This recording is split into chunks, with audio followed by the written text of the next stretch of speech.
Okay, colleagues, I'm going to call the meeting to order. This is the fifth meeting of the Strategic Priorities and Policy Committee meeting dedicated today to the strategic plan, which is a process that we will dig into tonight a little bit and hopefully take it to the next step. But first, I want to do just a couple of things, including the land acknowledgement. The City of London is situated on the traditional territories of the Anishinaabeg, Haudenosaunee, and Lenni-Pequot and Attawandaron. We honor and respect the history, languages, and culture of the diverse Indigenous people who call this territory home. The City of London is currently home to many First Nations, Métis, and Inuit people today. As representatives of the people of London, we are grateful to have the opportunity to work and live in this territory.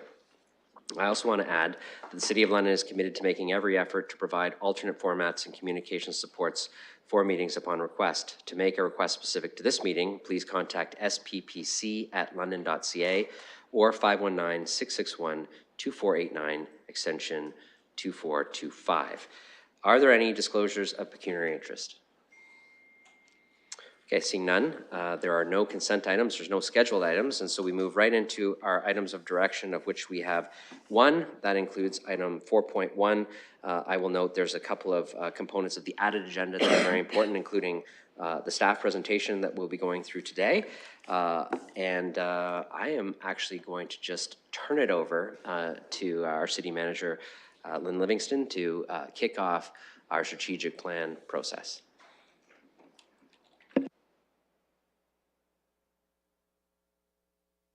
Oh, and there will be a slide deck too, so you can flip your screens ideally to the other screen. Colleagues will be able to see the slides that are up on the screen that the public will see too.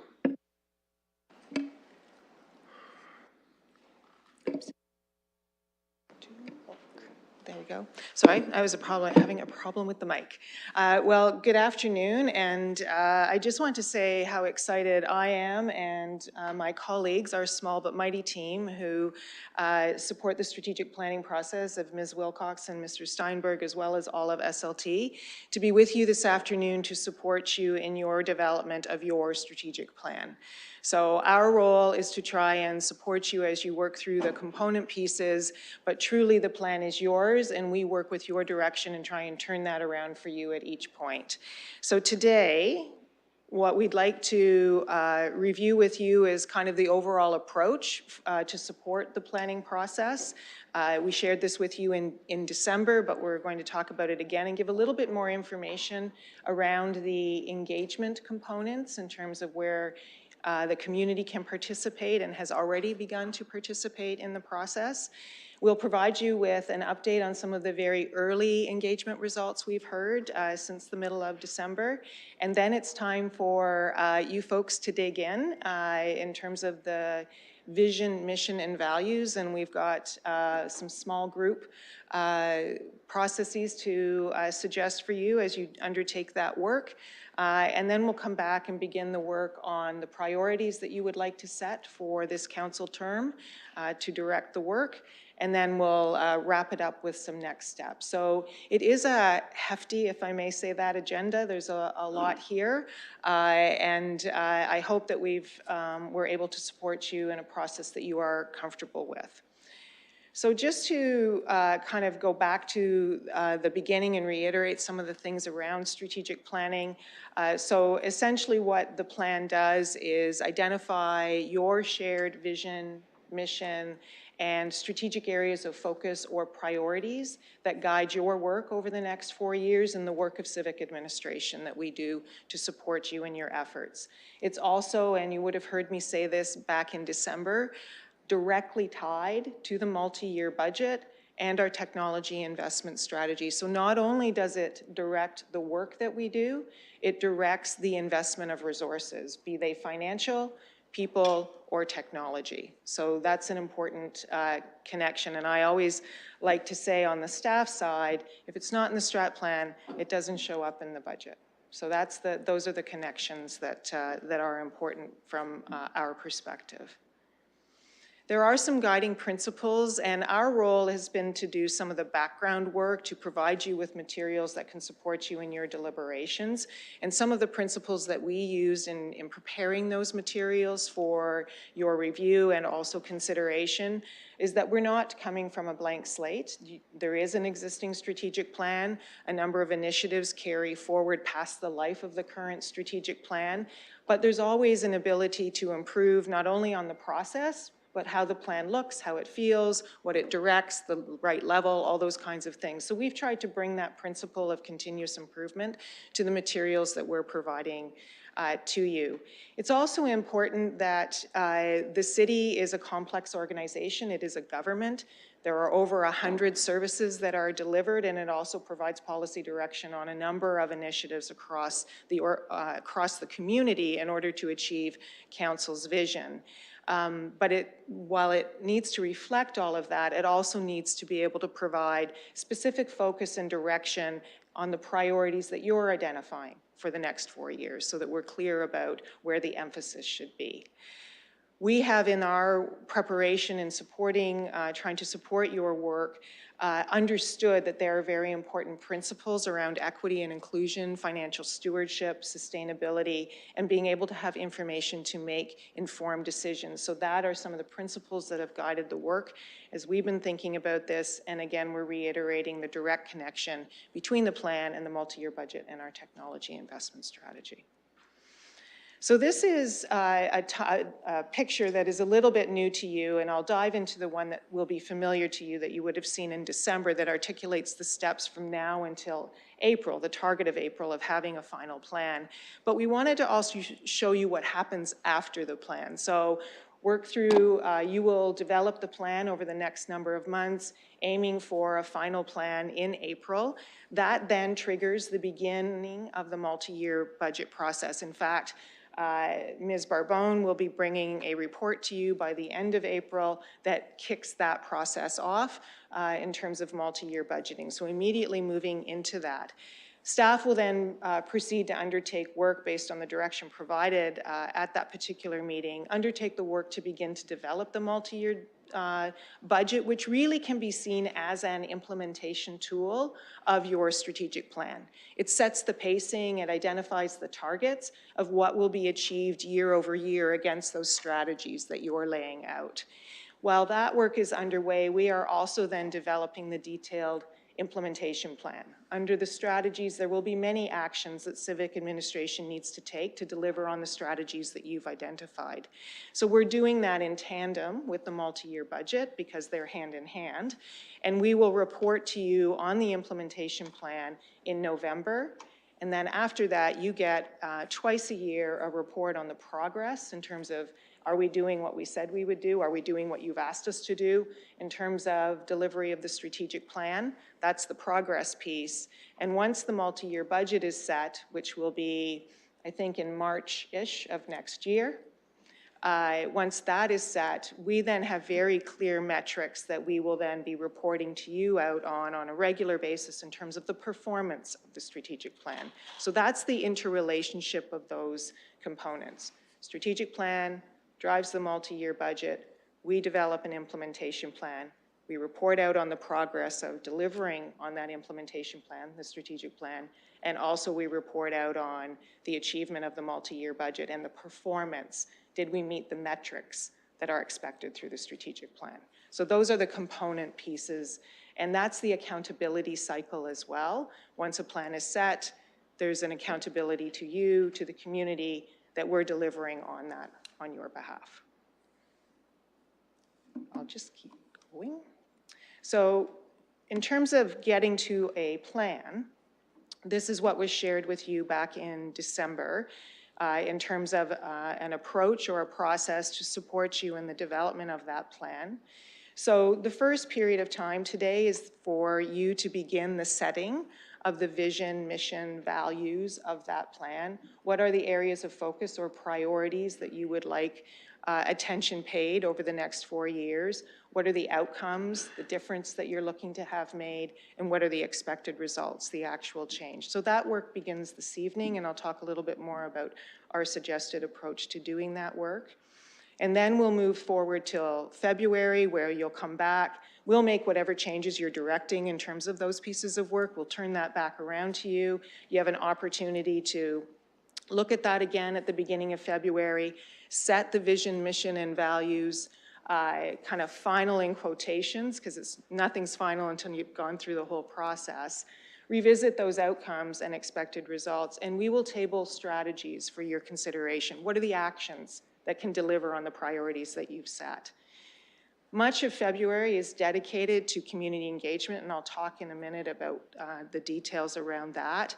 Coming to the end of February, where you'll have an opportunity to give us direction on what you'd like to see happen around the strategies. Are they the right ones? Should they change? Are there different ones? But we'll be providing you with some additional pieces of information to help in that direction setting. One of those pieces is what we call order of magnitude costing. So you've set a set of priorities, you've told us the outcomes that you would like to achieve. We try and identify the strategies that can do that. But in order for you to have an information to know, yes, that's the right strategy, we're going to try and ballpark for you what the costs of those strategies are. This is not a precise exercise. I want to be really clear about that. It's order of magnitude, but it gives you a sense. Are we talking $100 million? Are we talking $25? That kind of thing. Another piece of information to help you in terms of, is that a strategy you would like to have happen over the next 4 years? We will also be tabling at that meeting the metrics. What are the metrics that will tell us? How will we measure that the strategy is achieving the outcome you wish it to achieve?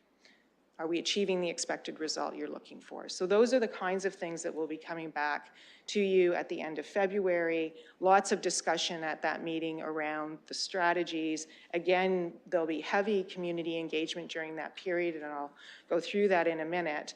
And then we'll come back to PPM, Public Participation Meeting, on March 8th. That's where the kind of final stage of community engagement. Public can have any final additional comment. They'll have seen the evolution as you develop your plan and what it's starting to look like. This is an opportunity to provide final comment, and it allows you to make some additional decisions, any changes, final direction, where you'd like us to draft it for you. And then we turn that around to you in terms of a finalized draft plan for the end of March for your consideration as SPPC, with a target of having council on April 4th approve the plan. We have, you may recall from my December presentation, put a kind of if needed date for later in April, because sometimes through this process things emerge, and we need a few more weeks to be able to address and make sure the plan is exactly how you would like it. So that's the kind of steps that we are proposing to support you through over the next couple of months. In terms of the engagement side of that, because it runs with it, right? And it will be very important for you to hear from the public in many ways, feedback as you are making decisions and providing direction on what this plan should look like. So the engagement process began almost immediately. Very early engagement, though, I would say, right?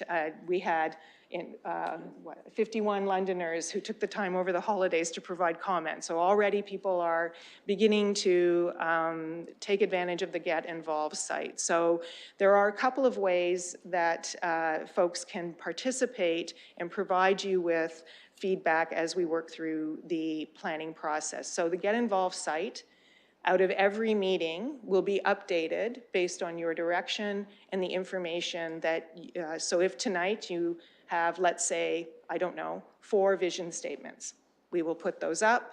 The public will be asked to provide comment on them. At our next meeting, we will provide you with the feedback that's been given by the public so that you can make some decisions about those vision statements and get ideally to one. So that's one avenue.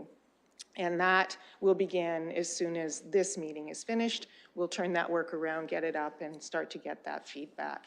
And at every meeting, of all those meetings I just took you through, we will be providing you with an update on the community feedback that has been received. So the Get Involved site is an important avenue. The other way, particularly through the February phase, is, certainly in the past, this has proven to be a good time for councillors to hold ward meetings, town halls, however you wish to do it. People do it in a variety of ways where the public can come in and meet with you in an arena, wherever, to provide input into the strategic plan. And during the February period, much of the detail of the plan will be available to the public at that point. Your direction on vision, mission, values will be there. Your direction on priorities and outcomes and expected results will be there, as well as draft strategies. So lots of opportunity to get detailed feedback from the public, both through the Get Involved site, but also we are prepared to support you through any kinds of meetings that you would like to have during that period of time. Additionally, we are, through the very deep networks and connections that we have from a civic administration perspective with all the organizations that we work with, be providing those organizations with information so they are aware of the opportunity to participate and provide feedback. We'll be providing a toolkit so that if they wish to hold their own meetings, strat plan, feedback to council session, they can do that. We've already been asked from a number of organizations if we can come and assist. For example, the Chamber's asked us to come and assist with a session with them. So we are prepared to do all of that in addition to the sessions you may be holding over this month and next month, so that we can provide all of the feedback that we're getting in the multiple avenues to you. Again, that will come at every meeting so that you have that information as you're making decisions and providing us with direction on how you wish the plan to take shape. And that culminates in the March 8th public participation meeting, where again, folks will have lots of opportunity to provide additional comment, and you will be able to take all of that and provide us with whatever direction you wish so that we can draft the plan in the way that you would like to see it. So those are that's the approach that we're going to try and support you with over the next couple of months, both from what materials and what happens in your meetings and the direction you provide to us. And the other is through the engagement process, and they intersect, again, where we provide you that information at every meeting. Mr. Mayor, should I pause to see if there are any questions about that? Sure, let's do that. Any questions so far? I'll go to Councillor Trosow first, and then Councillor Purble. I'd like to ask through the chair, after thanking you for the incredible amount of work that you've done on this over the years and now.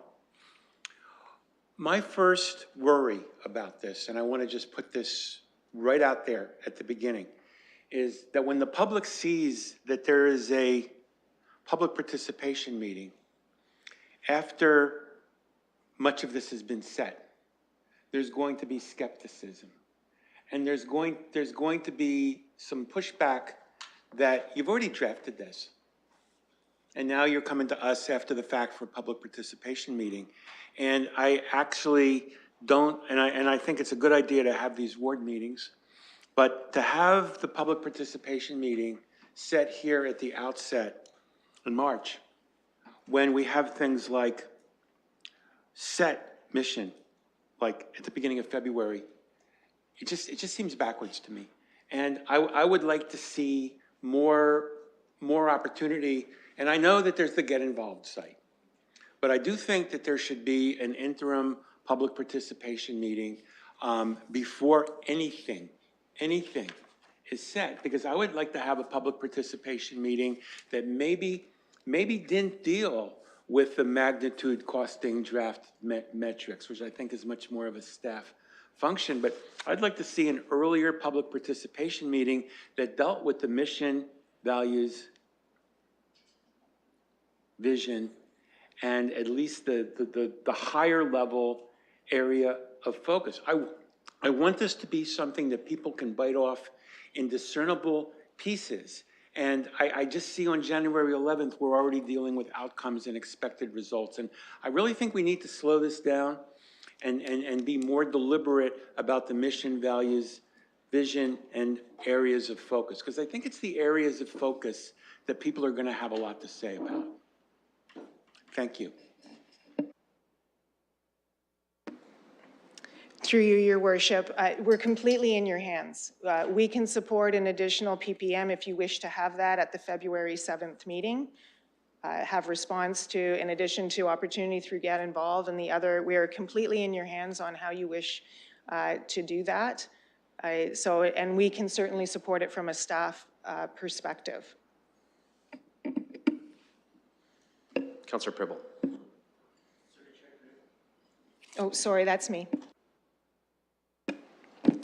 Through the chair to the staff, when I look at the strategic planning pyramid, is this the same one as we used 4 years ago, or I would imagine it's the same one?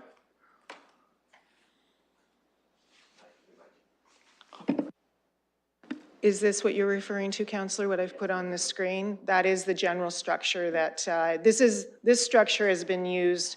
This will now be the third strategic plan that this structure has been, that the plan has been generally built around.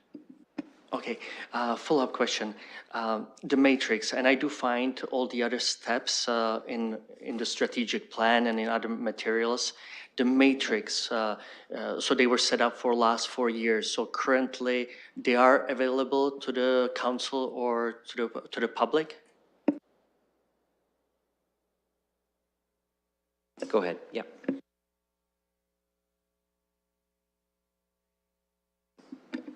It must be me. I apologize.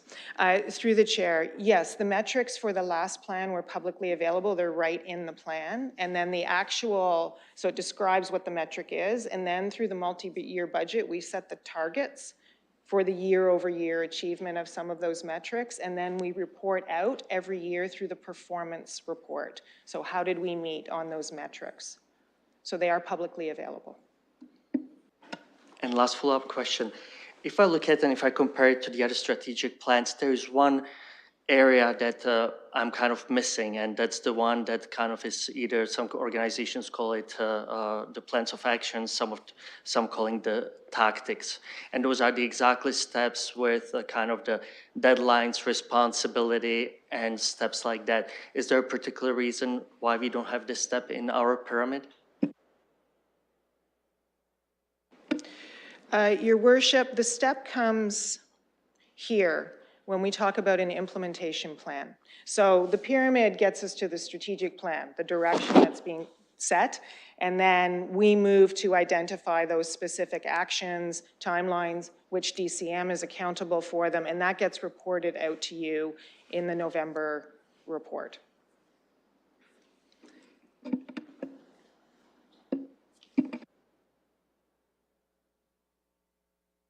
Okay. Do you see anything negative if you were to include it in this pyramid? Because as I said, a lot of, many organizations, they certainly do have this step. And I think it helps organizations stay on track, stay focused, and the accountability is increased. And I do believe that for all of us in this room, including the public, this would add kind of our clear vision and if we are on track or not. Do you see anything potentially negative if we were to include this step right in the pyramid? Go ahead. Through you, Your Worship, if it helps to articulate what comes next, I'm happy to have the implementation plan as the next step. That is the step. There's an interrelationship with the multi-year budget because the target setting exercise that you'll go through and the pacing will help to determine some of that, but I'm happy to identify that, for sure. They're a process that flows. I'm not sure I'm answering your question clearly. It is the next step. Once the council sets the direction you wish us to move in and the strategies you wish us to deliver on, we then identify the actions and the who's accountable, when it will be done, and that all comes back to you. So we can include either, if we call it a plan of action or tactics, between strategies and matrix, we can include that step in there? Yes, sir, we can. I want to be clear about the timing. So the plan, the strategic plan, we are targeting to support you to have that by April. Once that's done, if that's the timeline you're working with, we then move to develop the multi-year budget and the implementation plan. I'm happy to show both those on this pyramid. Sorry, last. No, I completely understand that, but I'm glad that we can include the tactics between matrix and strategies, and I do understand the time frame what you mentioned. But if we add this step in there in the pyramid, then yes, I'm happy with that. I want to be clear that the metrics are the measure, right? What the actual target is. So the number. So it might say number of, I don't know, increase in customer satisfaction. That's the metric. The MYB and the implementation plan will say, we want to see that increase by 2% year over year. That's the interrelationship that will happen. So I just want to be clear that that's how it flows out. And it's the reason I'm emphasizing the importance of the multi-year budget is because for some of these, the funding direction that you provide determines what actions we take and how fast and what we can achieve year over year. If I go through the one, through the strategic plan that was done last, and all the steps are in here, except there are no matrix. And it's a great document, but there's just one thing is for me as to be secure that I believe that we are on the right track to achieve our goals. Those tactics are not in here, and it would make me much more comfortable if we have these tactics here, that these are our steps. So these outcomes and the visions, they are great, but I think this is the step that we are kind of missing, the step by step. How do we know how to get there? How do we get there? And that's the thing that I would love to see in this second between the strategies and metrics. It would increase the level of the comfort to us. And I do understand there are certain things that happen. Look at this pandemic, and we never know.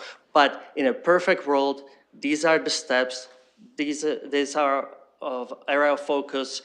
This is our vision. This is what we accomplish, and that's all in here. It's just the steps by steps, how we are going to get there, whose responsibility it lies in, dates. I'm not saying it's going to be January 11th, 2023. But certain either month, quarter, so we see we are on track, and we increase our accountability to ourselves and to the taxpayers of London. I think if I could maybe help, I think all of that exists. I think the challenge is if you're just looking at the strategic plan document, which is done in advance of the multi-year budget, and you look at that, you're going to miss where all of this is reported out on the progress reports, which includes the estimated date of completion, the responsibility, the progress. And so maybe, Ms. Livingston, you could outline that piece of the process, because it isn't just the strategic plan document. It's also the interim reporting on progress, which has, I think, much of what the councillor is suggesting. So if you could explain what that document is, where it fits into the process, then I think it might provide some clarity. Yes, thank you, Your Worship. So we had tried to craft this so that we could use an example, and we made this up, so please, this isn't anything that we expect or believe would be in your plan. We just made it up for illustrative purposes. So trying to identify what happens after you set the outcome. So an outcome of, we want Londoners to be able to move around the city in a way that meets their needs. The expected result is you see more options for transportation. The strategy, one strategy, is we would build more infrastructure for walking and cycling. The specific actions of that, so that strategy you see in your strategic plan, if that's what you want. The implementation plan gets to the tactics you're raising, Councillor, which is, in this instance, we implement our capital construction program for new sidewalks, and we report that out to you semi-annually through the progress report. So the implementation plan takes every strategy, identifies the actions, the timelines, who's accountable, and we report out to you. You approve that, and we report out to you twice a year on whether we were delivering on what we said we would do.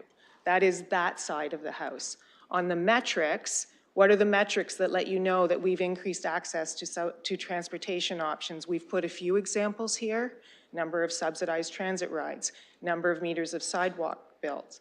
The actual numbers, what those will be, are tied to the multi-year budget because the amount of funding available and your pacing, how you would like that to happen year over year, impacts what those specific numbers will be. Once that's set, we then report out to you annually through a performance report on whether we delivered on whatever, let's say it's 500 meters, I don't know, 500 meters next year on sidewalks built. We report out to you annually on whether that 500 meters was achieved. So those are the two reports. Progress report, did we achieve the action in the timeline we said we would? Performance, did we achieve the target that was set through the MYB process? That's how those processes interrelate.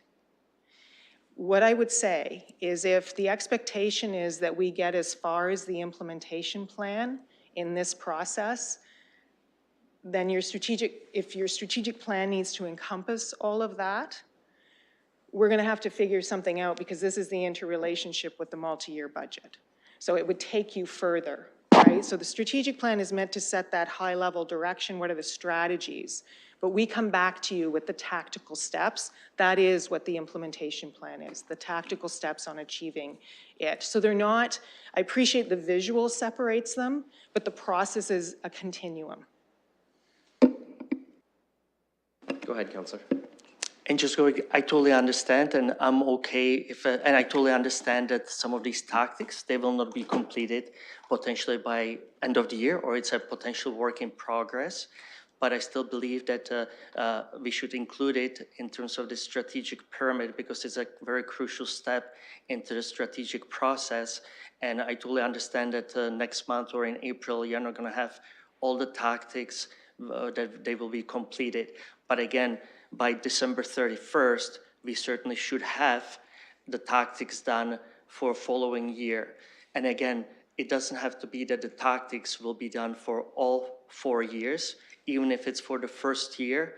I think that that's perfectly acceptable and it's perfectly acceptable by the public.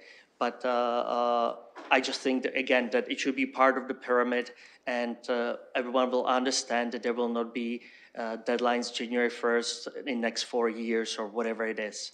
But I do think that this step is a crucial step. This is a step that a lot of organizations consider actually the most important step in that pyramid.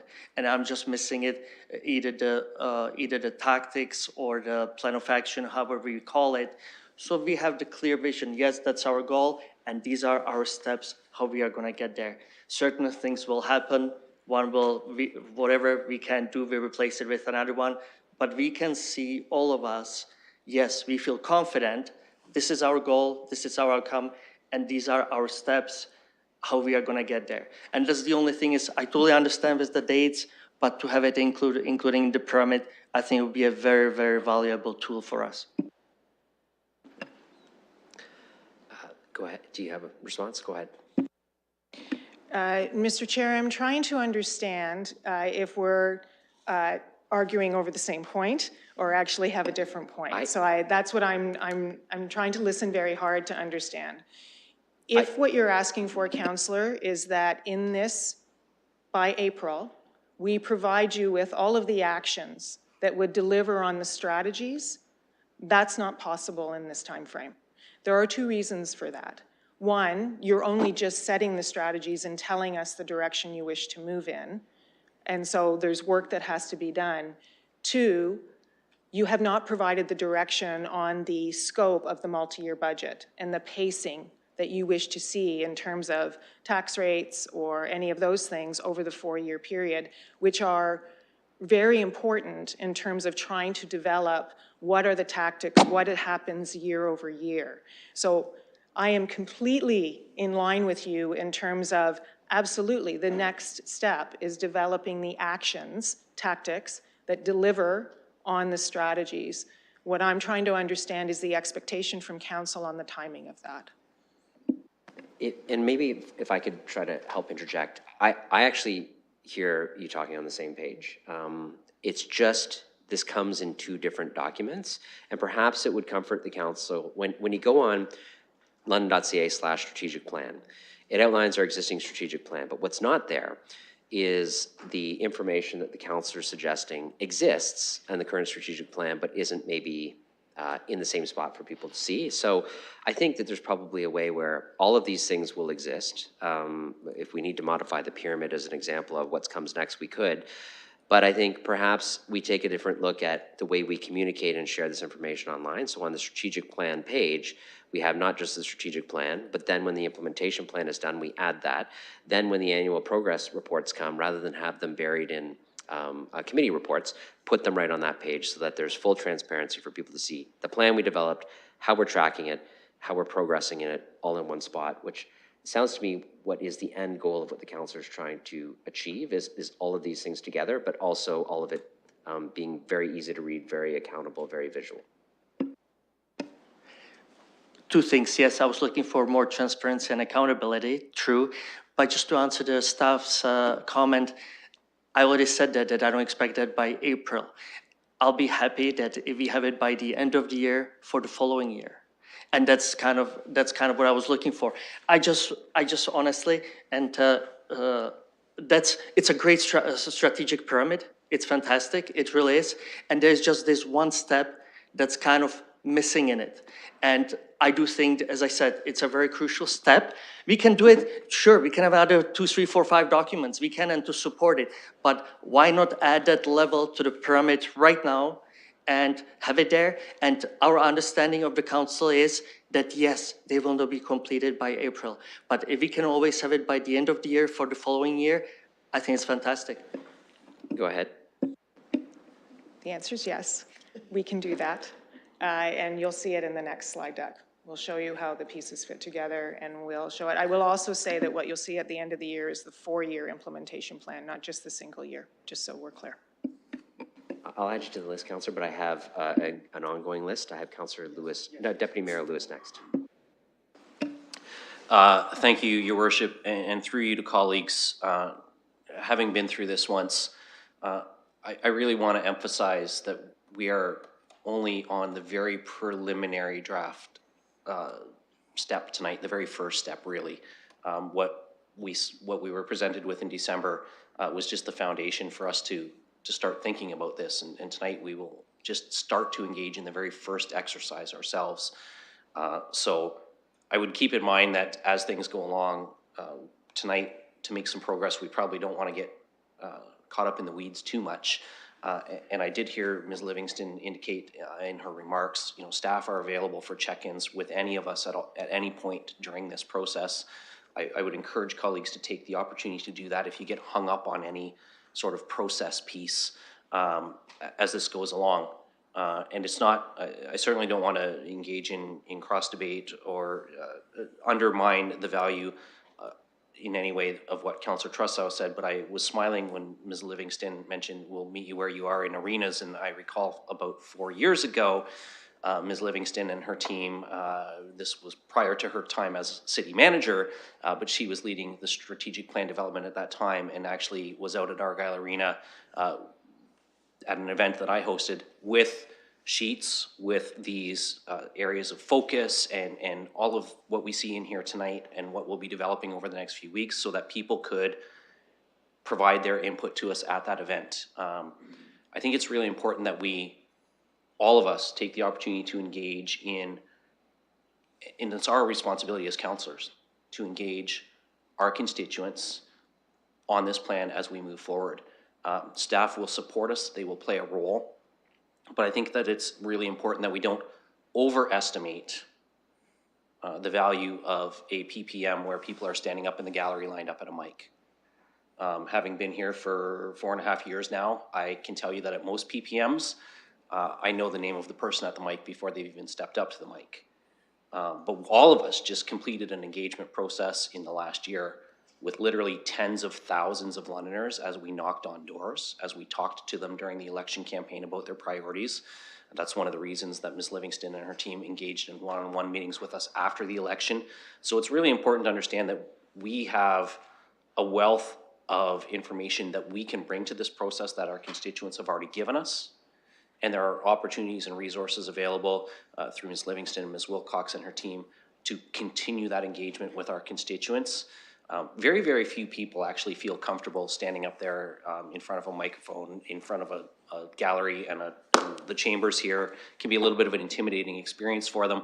But boy, if you have a meeting at the library with some coffee, or at the arena with some coffee, or whatever, and take the chance to engage with people in smaller groups and one-on-one, you'll often get a really good sense of where their personal priorities are. People can in fact feel intimidated by what the person before them said. Well, now I don't want to share my thoughts because it goes counter to what the person before me just said.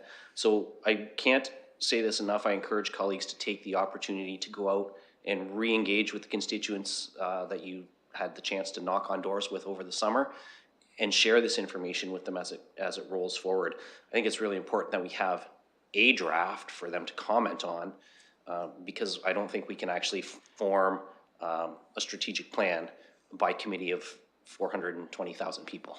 I'm not sure that there's enough hours left in my lifetime to do that and reach a consensus, but together, if we provide that conduit for people to engage, I think that we can really bring back some great information and take advantage of the opportunities that staff are offering to have those board level meetings, use your social media channels to share the get involved, and really, it's our role to push that engagement through a variety of tools. So please take advantage of that opportunity.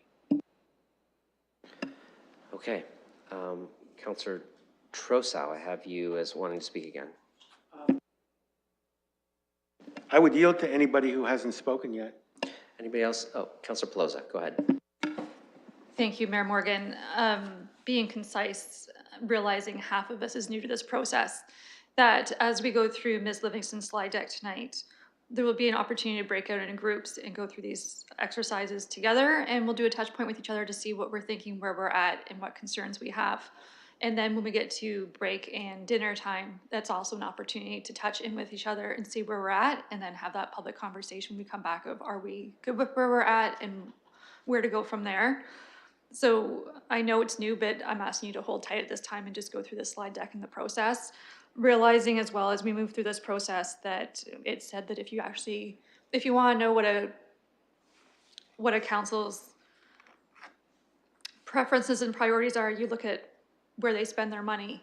And in order to get to that process, we need to go through this evening's exercise of our strategic plan and finding what our mission, vision, and values is, and what's going to matter to us, and how we want to help shape London in 4 years, as that will set the implementation plan in our multi-year budget that comes up in April. So tonight really is checking in with each other and starting this process off, and it will take as long as it takes, being open with each other as we make sure that everyone has a chance to be heard and is comfortable with the process. Thank you. Councillor Hopkins. Yeah, thank you, Mr. Chair. And I would like to follow up with Councillor Trosau's question around an extra public participation meeting. And I'd just like to, maybe through you, Chair, to staff, just have a further understanding. I understand we're going to be all out there speaking with the public. And I really, the council makes a really good point when it comes to, sometimes we do put the public participation meeting right at the very end, and there tends to be a bit of apathy from people that, may feel that their comments don't matter. I'm really pleased to know that there's lots of opportunities for those comments to come forward to us. I think that is really what is important, that we really hear from the community. And the reason I really truly believe in that is that we did not get that in the last municipal election, getting voter turnout. And I think it's really important that it's incumbent on each and every one of us that we really engage with the community to understand what the priorities are and what Londoners want to see us do for the city. So how do we make that happen? I think having the PPM at the end is important, because then the public can really see that finalization and make comments, and hopefully we'll have lots of comments coming in towards the end. The February 7th session was suggested, and I also heard that we may be given as well an opportunity of an update from the Get Involved site. So I guess my question through you, Mr. Chair, to staff is really having engagement is important, and are we doing everything possible that we can? I think opening up a gallery is not that difficult to do, but what's more important is that we get Londoners involved and get the comments back to us go forward. And the February 7th, I think, is an opportunity to do that. Be it if someone wants to come here, we'll be here talking, but really getting the information. So the question is, will we be given the information from the Get Involved site and getting updates as we go to arenas and as we do our own open houses? You know, it's just that communication that we need, I think, is really important. And I agree with Councilor Trousseau, right at the very end, it is important, but it's also important at the beginning, but we can do it in many ways. And I think we need, as a council, to be informed as well. So if I can have a little bit more information there, thank you. Ms. Livingston. Through your worship, I'll try and be clearer. Our commitment is that at every meeting, so on February 7th, we will provide you with an update on what has been heard through the Get Involved site and any other things, any other avenues that we're aware of. We will do that on February 28th, at your February 28th meeting. So our commitment is to bring forward all of the engagement information, whether that's through the Get Involved site, whether we're hearing from community organizations that have taken advantage of the toolkit and have submitted their feedback. We will provide all of that to you. If people have asked for our help in holding some meetings, we will provide that information to you. You will know well what you heard at your ward meetings, but we can try and summarize as we're supporting you in that, what that information is. So our commitment is to do that at each meeting where you are discussing the strategic plan, so you have that information. I'll reiterate, though, we are in your hands. If council wishes to have an additional PPM, I believe we need that direction. I'm looking to the clerk. We would need that direction tonight to be able to meet the public notification timelines. But if you're looking to have an additional PPM, say at the February 7th meeting, that's great. We're happy to support it. We just need to be told that's what you want to do.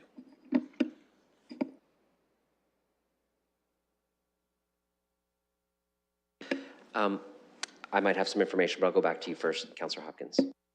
I may need that information as well. So I just want to just follow up. I think what I heard here tonight, which I'm very pleased, is that we will be given at each meeting updates of what is going on in the community and those comments. I think that's really, really important as we determine, especially the areas of focus. I'm, open to a public participation meeting. I can never say no to a public participation meeting because, we want to hear from the community, but I can understand maybe some timelines, there may be some challenges there, but really pleased to know that we will be getting the continuous updates. Let me provide just a little bit of information for colleagues. So there's the February 7th meeting, which should mainly, although may not be exclusively, depending on if there's an emergent items, dedicated to the strategic planning process, where we will set the vision, mission, values, areas of focus, revisit outcomes, expected results, table draft strategies. Then there's the February 28th meeting, which may have, and I won't commit staff to this, but may have items leading out of the summit process that is happening as well. So that meeting might have a little bit of an additional important item on it that we may want to spend some time with. So February 7th seems like a meeting that could accommodate a PPM very well.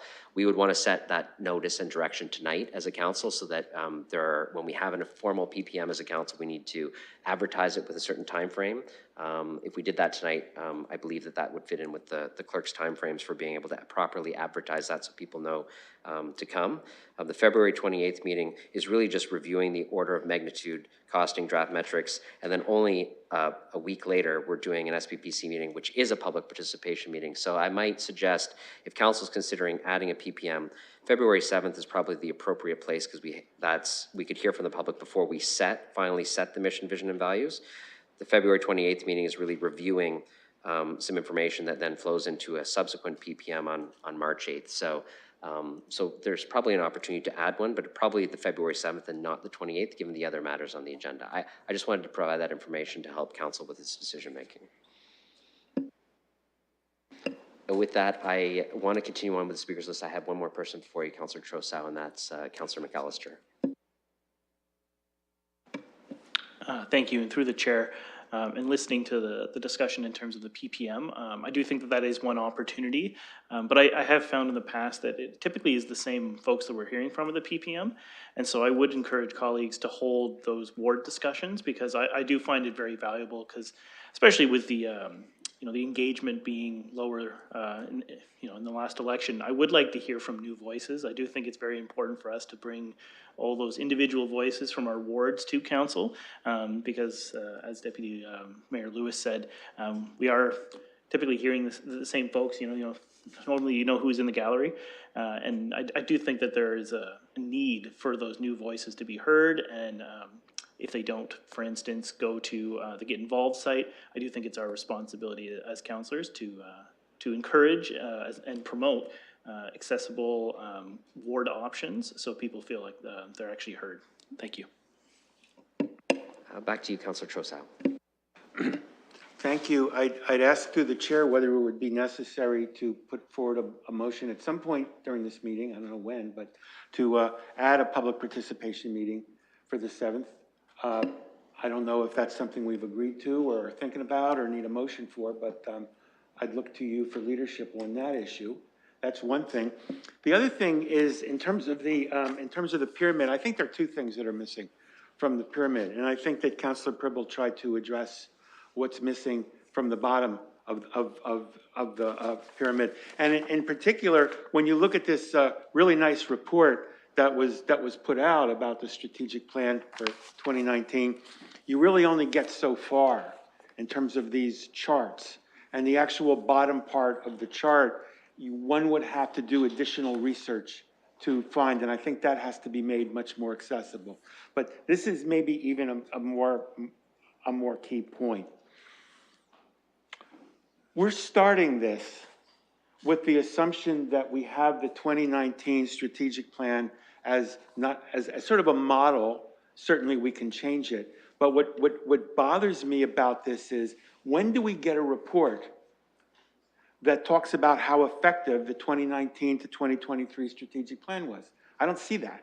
I don't see that at all in here. I think it's important that strategic plans not be done every few years and then you sort of do a checkbox and then you file it. I think that the results of the previous strategic plan has to be sort of put into the next strategic plan at the beginning, because I just don't see, I don't have a lot of confidence. I don't have a lot of confidence in that. And when can we get some type of report about the effectiveness of the 2019 plan before we get too far into this process? Well, let me give you some confidence by letting Ms. Livingston answer that question about the updates on the previous strategic plan. Yes, thank you, Your Worship. Through you, part of the materials that were submitted to Council for the December 14th meeting included, in addition to the themes of what all of Council heard at the doors, the pest analysis, the community profile, there was a document called the Impact Assessment, which is the evaluation of what was achieved through the last strategic plan. In addition to that, the final progress report on the last strategic plan was also provided, which demonstrates what actions were achieved in the timelines, what is still carrying over to future timelines. So both those documents were provided in December. Well, thank you, but I think that has to be cumulative, and I'm not sure that that's. I think we need to make that a little bit more visible. And yes, we could refer back to a previous meeting, but when I'm thinking about this, I'm not sure the public is satisfied that this has been done. And I think we're going to build more confidence in this year's strategic plan process if we spend a little bit more time going back and talking about the last one a little bit. So with that, I would like to, with the chair's permission, make a motion that we add a public participation meeting for the 7th. Is this an appropriate time? Yes, no, I think we can get that out of the way now. So the counselor is suggesting that we direct the clerk, whatever the motion will be, clerks, direct the clerk to provide notice that there will be a public participation meeting on the February 7th meeting related to the strategic plan. We'll get the wording of that in a second. Is there a seconder for doing that? Councillor Cuddy seconds. While we get the language up, I'll ask for any debate or discussion on that direction.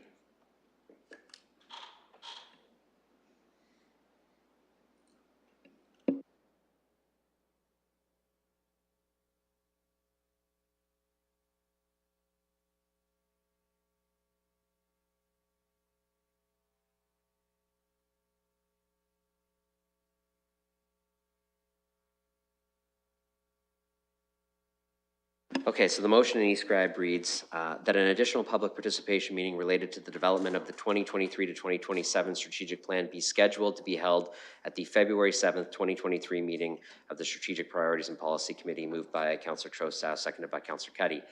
Any further discussion on that? Okay, seeing, oh, yes, discussion. Go ahead, Councillor Frank. Quick question. Do we know what else is happening on February 7th, SPPC? I know it's a little bit early, and maybe I missed it. Through the chair, I mean, the mayor. The answer will be tentatively, and I'll let the clerk respond to that. It is our understanding that there's one report in the hopper for that meeting, but that's very tentative. And let me add is, okay, go ahead, Ms. Livingston. Sorry, Your Worship, I believe I know what the report is. It is our bringing back to you, Council, for consideration our ability to achieve the provincial target of 47,000 homes in 10 years. I believe that is the report that's coming back also on the 7th. Okay, so that's potentially also on the agenda. Okay, go ahead, Councillor Rahman. Thank you, and through you. I'm learning lots of new information tonight.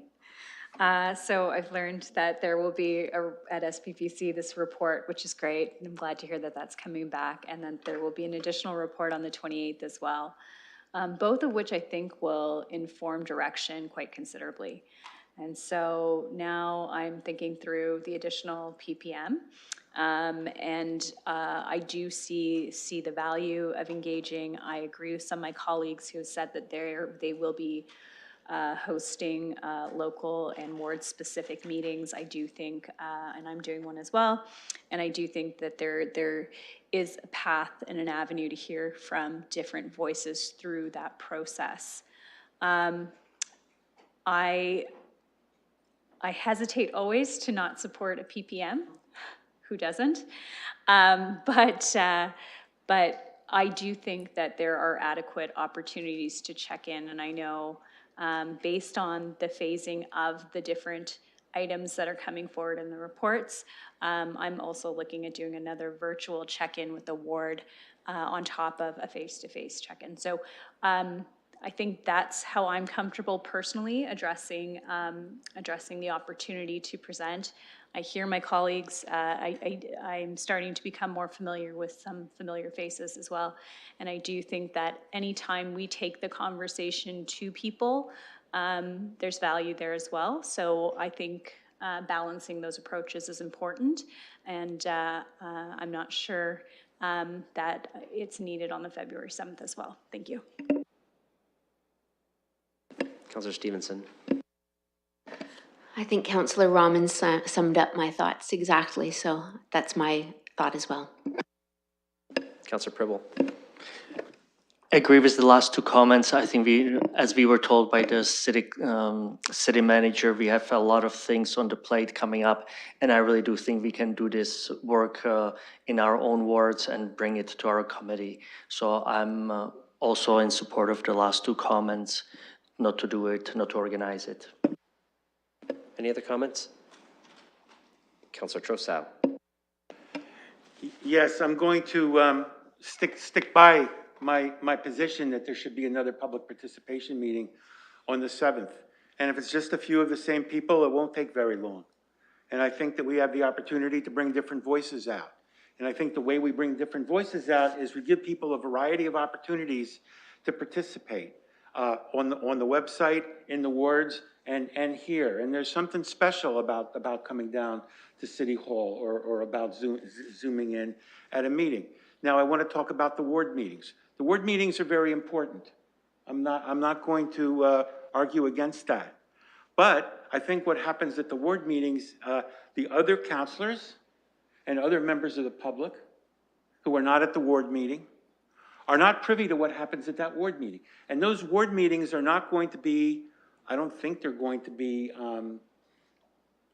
kept in any kind of version as part of the record. So while I really want to address the last few speakers, through the chair, of course, and say that having this public participation meeting is important, because something can be said at the ward meeting that is not part of the record, that is not picked up by other counselors and is not picked up by the other people who are attending parallel ward meetings in other wards. And yes, the counselors should be diligent in reporting back to council what's said at the ward meeting, but there's only so much of that we can do. And I would be distressed if we leave here tonight without another public participation meeting. And I would urge my fellow councilors to support the motion. Councillor Lewis, or Deputy Mayor Lewis, sorry. Thank you, Your Worship, and through you, I too am not going to be supporting an added public participation meeting. I do, however, think that it's important to recognize the concern that Councillor Trussow just raised with regard to feedback at a ward level meeting being part of the record.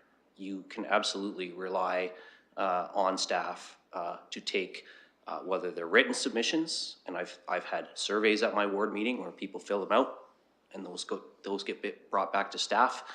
Staff themselves have brought out materials that they have collected the information and brought back that information for. So the results of what happens at the ward meetings, while you other members of council may not see the person face to face. In fact, at some of the ward meetings that I have, I don't necessarily get the feedback directly because a staff member has collected it, but it goes into the hopper and gets collated into the results that come back. So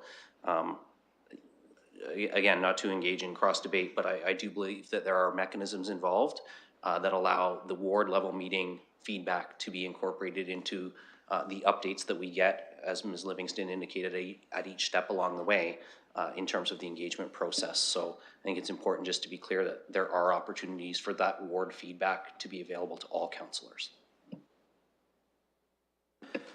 Any other discussion on the motion to add a PPM? Councillor Hopkins? Yeah, I wasn't going to say anything, but I just feel I should. Somehow, when we have these conversations, we know there's many, many opportunities here for public engagement. I think as a council, it is imperative that we be as transparent and accountable to the public and have those opportunities given here in our chambers, and I will be supporting the motion. Okay, any other speakers? No? Okay, I'm going to open the addition of a PPM for voting.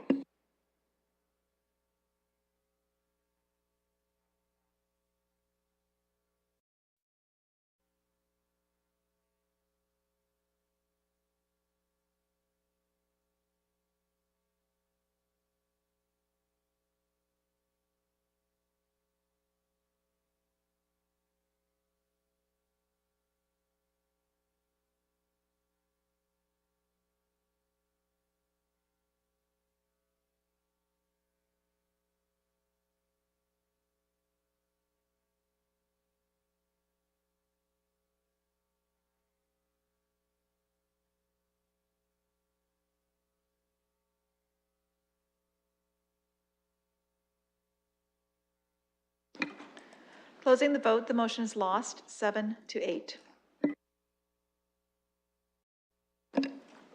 Councillor, you can actually access the vote in eScribe as well if you go to current item and click result.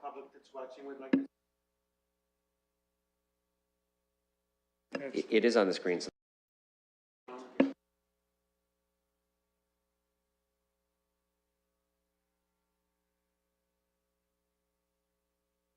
Okay, so we're, that was a motion in the middle of a discussion.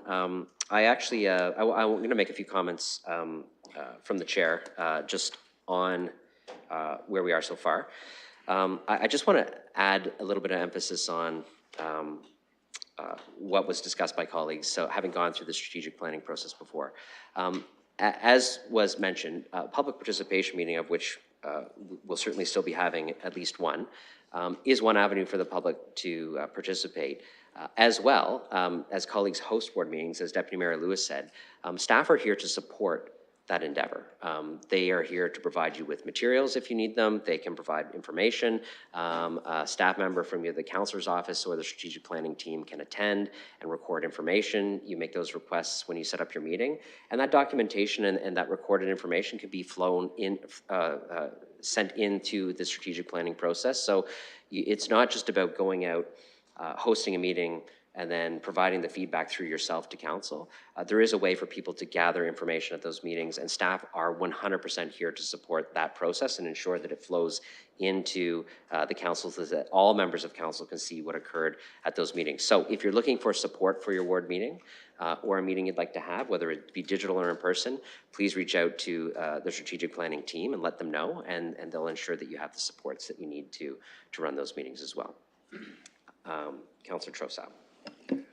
Is there a mechanism at these remote meetings then, as there would be here in council, for people to zoom in and have a record of it, other than the records that people take by hand at the meeting? So I guess, let me answer that. The ward meetings, the meetings that the councillors are running are up to the discretion of how that council would want to run it. I think Councillor Rahman said she might run a digital meeting. Other people might run an in-person meeting. How you'd like to gather that information or what you'd like to set up. If you want to try to integrate technology, that's what the councillor's office staff is here to do. If you'd like to try to run a hybrid meeting, that obviously requires a little bit of equipment. So I would suggest investigating that with the support team in the councillor's office to see what's possible, what's not. I don't know if Ms. Livingston, you have any comments on that? Yes, Your Worship. Certainly the ward meetings or town halls or whatever it is that you're wishing to undertake are for councillors to organize and run. If you wish to have staff attend, we are there. We will help you. We will take the notes. We will talk to people. We will do whatever you require, but these are your meetings.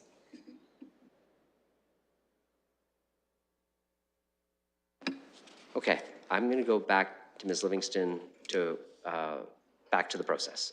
Good is set. I asked you if we were any questions. You got a little bit of no, and that's all good, right? It's your process. You need to feel comfortable with it, and we're here to support you through that process. And also, what I would like to offer is, you know, we've talked a little bit about some of the accountability documents, the progress report, the performance report, the impact assessment, which actually is a cumulative assessment of what was achieved over the period of the plan. I'm happy to actually dedicate time at a future SPPC to talk about what each of those are, what they look like, their purpose, to see if those are the mechanisms that still work for you in this term of council. I'm also happy, our team is happy to meet with any councillor about those materials that were provided to you in December. So please, we're here to help you through this process. And really, I appreciate and welcome the discussion on what process you want to be going through and what this plan, it's your plan, should look like.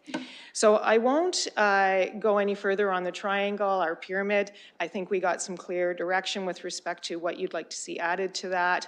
I've walked you through how the things interrelate, so I don't want to spend any more of your valuable time on that. Given also just the discussion we had, it's a very good segue for me to turn the mic over to my colleague, Ms. Wilcox, who can provide you with the kind of comments that we've heard from the public already at this very early stage through the Get Involved site that was posted after your last meeting in December.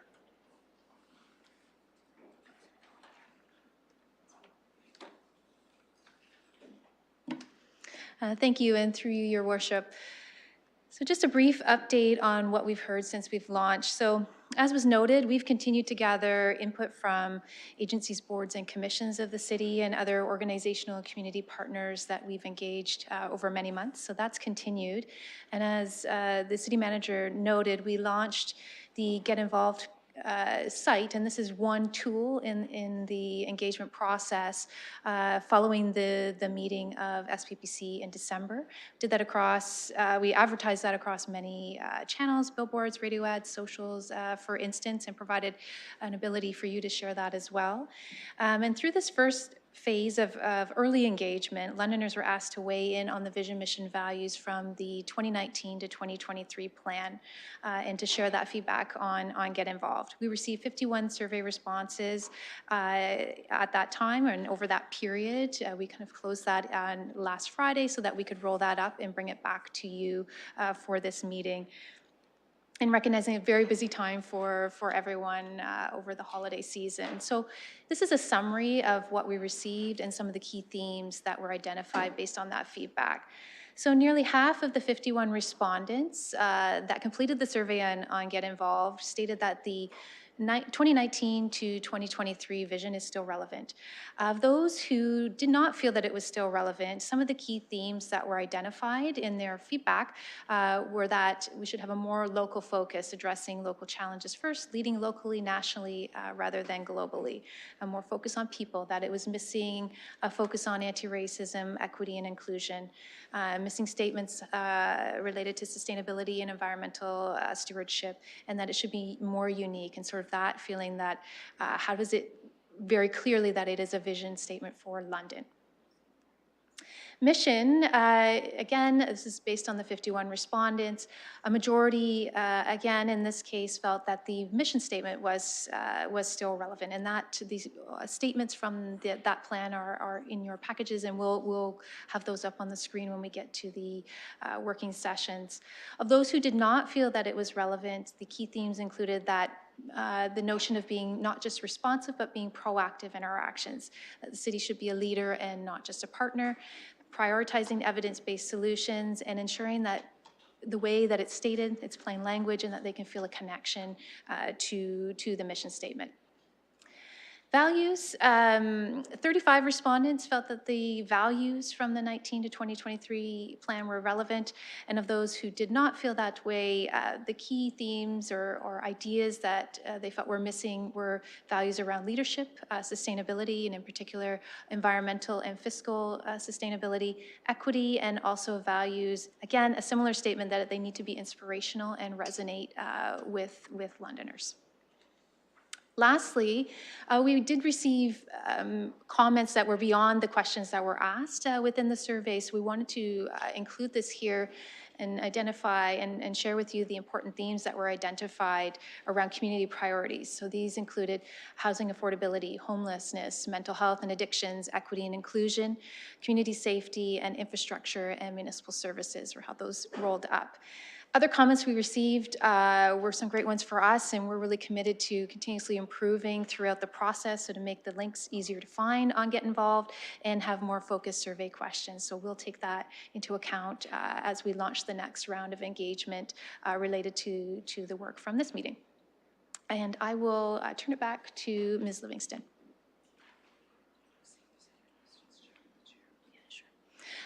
Before I do that, I'll check with the chair and see if there are any questions related to the engagement. Councillor Hopkins. Yeah, thank you, and thank you to staff. I really do appreciate these updates from the Get Involved site. I do have two quick questions, and it's just basically starting from where it says at the end, other, have more focused survey questions, because my questions relate to the first one around the vision, needs more focus on people. I'm not exactly sure what that means, given that the rest of the information is a little bit clearer, but more focus on people. And the other one is around mission, not just responsive, but be proactive, not a little bit more clarification there. Thank you, and through the chair. So I'll start with the mission question. So the comments were related to that the vision itself of those responses sort of felt that it was more focused on business. So think of that current statement that it doesn't feel like it reflects commitment to people and that building a city for people. And again, related to not just responsive, be proactive. In that mission statement from 2019 to 2023, it mentions that we are proactive or a responsive partner. And so that notion of don't just be responsive, be proactive in your actions. Any other questions? Councillor Lehman. I guess I have a comment here, and it was raised earlier. The challenge with public participation, information that comes to us from Get Involved, et cetera, the numbers are so small that what is the confidence that this is the general feel in the community? It was brought up that Ms. Livingston and her team met with all of us right after the election. After we went door to door, my ward, 9,000 homes, talked to thousands of people about what they felt one-on-one. When we have ways to get involved at City Hall, you get a very, very small subsection. Now, I voted in favor of having another PPM on the 7th. More opportunity for more people to speak out. I'm distressed to see that the voice from the community is so small. And I caution all of us to put the appropriate weight on the comments that we receive from such a small sample group. We have to weigh that with what we heard at the door, what we're going to hear when we engage in our wards, however all of us are going to engage, what we hear through PPMs, Get Involved, what we get from comments through emails and phone conversations. There's lots of methods that we have to, as a council, use to get a feel for what London wants, right? I just caution us not to get too caught up in, like, for example, values. 16 people had comments that are now in a document that we're reading. What does that weight of 16 people carry in our overall city direction? I'm hoping that the website and Get Involved and other brings hundreds, hopefully 1,000 voices to give us a clear indication of where we go on that. So I just those are my thoughts on that. Do you have any comments on that? Thank you, and through the chair, yes, the councillor makes a great point around the number of surveys completed in this early phase, but I would just note that it is very early engagement on the plan and around getting some early feedback on the current vision, mission, and values to support your discussions this evening, and recognizing an incredibly busy time when we launched that over the holiday period. So absolutely, and just noting that Get Involved, as you noted, is one of the tools. So it's a tool as we collect and engage with Londoners over and throughout the process. So we'll have a big push and update the site and promote that survey and provide tools so that whether that's a community conversation toolkit that a resident could have with a friend, a neighbor, a colleague, an organization could host that conversation, a ward meeting that you might be hosting. So there are many, and absolutely we're striving to hopefully get those numbers up. Councillor Pribble. I just want to say that I do agree with Councillor Lehman when he said kind of in terms of these numbers, but I don't honestly think that we'll get hooked up on those. The reason why is that I think the biggest indicator for all of us was honestly the door knocking, because there was the honest one-on-one feedback we received from our residents. Our senior staff was very proactive, and then right after when we were sworn into our positions, they met with us and we talked about them and we gave them the input that we heard at the door. Some of them was implemented, some of them was not, or in our proposal. But one thing is, because we don't have an opportunity to talk actually about these things, because again, due to the municipal governing laws, but I just want to tell you one thing is that, yes, we are taking it from the top to the bottom approach. We are looking at mission values and vision. But on the other hand, if we come up with something great, awesome, excellent, great, but if we feel we are not there, it doesn't mean that we cannot take the different approach and look at it and take the bottom-up approach. And potentially, if we are not happy with it, or if it's not coming kind of that it's really kind of what we feel is the DNA of City of London, we can look at those first, the goals, the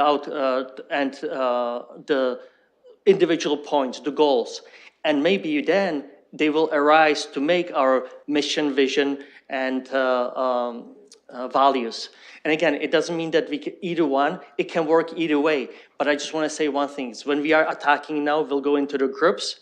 If we shouldn't get frustrated, or if it feel it's not there, we'll have something, and then if it's not going to be totally, we can take the other approach, bottom up, and that would address the issue with exactly what Councillor Lemon stated. Thank you. Ms. Livingston. Through you, Your Worship, I just want to, I guess, affirm that comment, because that's entirely built into the process. So yes, you're going to have a discussion about vision tonight, and maybe you'll do great work and get one vision statement, and then you're going to hear some feedback, and you're going to take that feedback on February 7th, set a vision statement, and then you're going to work through the rest of the plan and hear more information. And by the time you've worked through your strategies, the March 8th meeting, where you're hearing also additional commentary, is the chance to go back and say, when I look at the totality, does that vision statement make sense still? So it is that kind of, I can't draw it, but kind of circular iterative process, right? So you're taking some steps, but there's always that opportunity, particularly as you're finalizing, to make sure it reads the way and says what you want once you've gone through all the component pieces. Yes, I added myself to the speakers list, so I'll hand the chair over to Councillor Lehman for a second. We'll go to the mayor. Thank you. So colleagues, I think we've had a good discussion. I know this is, I know we're still getting into the process and some of the work that we'll do tonight. And I think this is new for some of us. This is also, I think, for those returning, it's always new in a strategic planning process. There are new circumstances, there are new mandates, there are new things we heard at the door. And so what I want to say is, I think we have to be careful about thinking we're going to get everything perfect. We're going to have public engagement, and people are going to want to engage in different ways. For some, they're very comfortable participating by speaking to council as a whole. Others want to have a one-on-one discussion with a councillor. Others want to write in. Others want to participate in a survey where there's more anonymity. All of those are just pieces of information that help us try to drive towards decision-making in a process that we're all a part of. And I'll use Councillor Rahman as an example, who I used to represent that ward, and it's about 40,000 people. Well, guess what? The people she represents don't agree on the direction that the city should go completely. And so we're going to do the best we possibly can with the inputs that we derive through the process and the engagements from our colleagues around this table to find a general consensus on the direction that the city is going to go in. And that's really the process that we're a part of here. No one is going to be completely happy with every component of the plan that we end up with, because Londoners have differences of opinions on the direction we should go.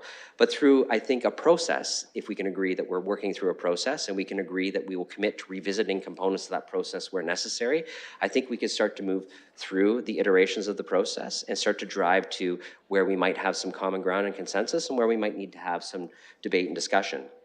I'll also put this under the lens of the last time I went through this process, and a number of colleagues did, we went through the process, we felt like we landed on something that was very good, that was generally agreed upon, that maybe I was happy with most of, but not all of, maybe others felt the same. And then we had a pandemic, and then we had to shift what was prioritized by the city and what we had to do. So even after the strategic plan is done, even after we set the multi-year budget, there is still flexibility in our processes to correct, to course correct, to make adjustments. But I think, you know, we can get hung up at the start of this process on wanting to try to get it as perfect as possible. But I think if you let the process unfold and we make a commitment to each other to revisit and engage and do the best we can, I think you'll be surprised at how fast we can drive to to the things that we agree on and the things that we have to have some more debate on. So I know that we've had a good discussion. I know that we can be here as long as we'd like to be. But I think, you know, if we can soon move into some of that engagement with each other process, where we're going to be able to have those discussions and quickly realize where we have some things in common, where we don't, where we like the mission and vision and values, and where we think there needs to be changes. I think you'll see that through that iterative process, that's what might come out of it. And I can tell you the last council didn't come up with one vision statement to put out to the public. I think we came up with 3. And we put that out for public feedback. And then when we got that back, we kind of combined them together and found something that we generally agreed upon at the end of the day. So just recognize, for those who are going through this for the first time, it's not a smooth process. It's not something that we're going to magically come up with a great solution and everybody's gonna nod. If we do, I'd be very happy about that. But I think it's an iterative process, and I think we're doing very well. And I think if you just let us play through a little bit more of the evening, you'll see kind of how we can find those consensus points and where we can have more discussion. So with that, well, Councillor Lehman has the chair, so. I'll pass the chair back to the mayor with nobody on the speakers list. I'll go back to Ms. Livingston. Thank you, Your Worship. And if there are no further comments or questions on the community engagement part, I will then ask you to dive right into the work.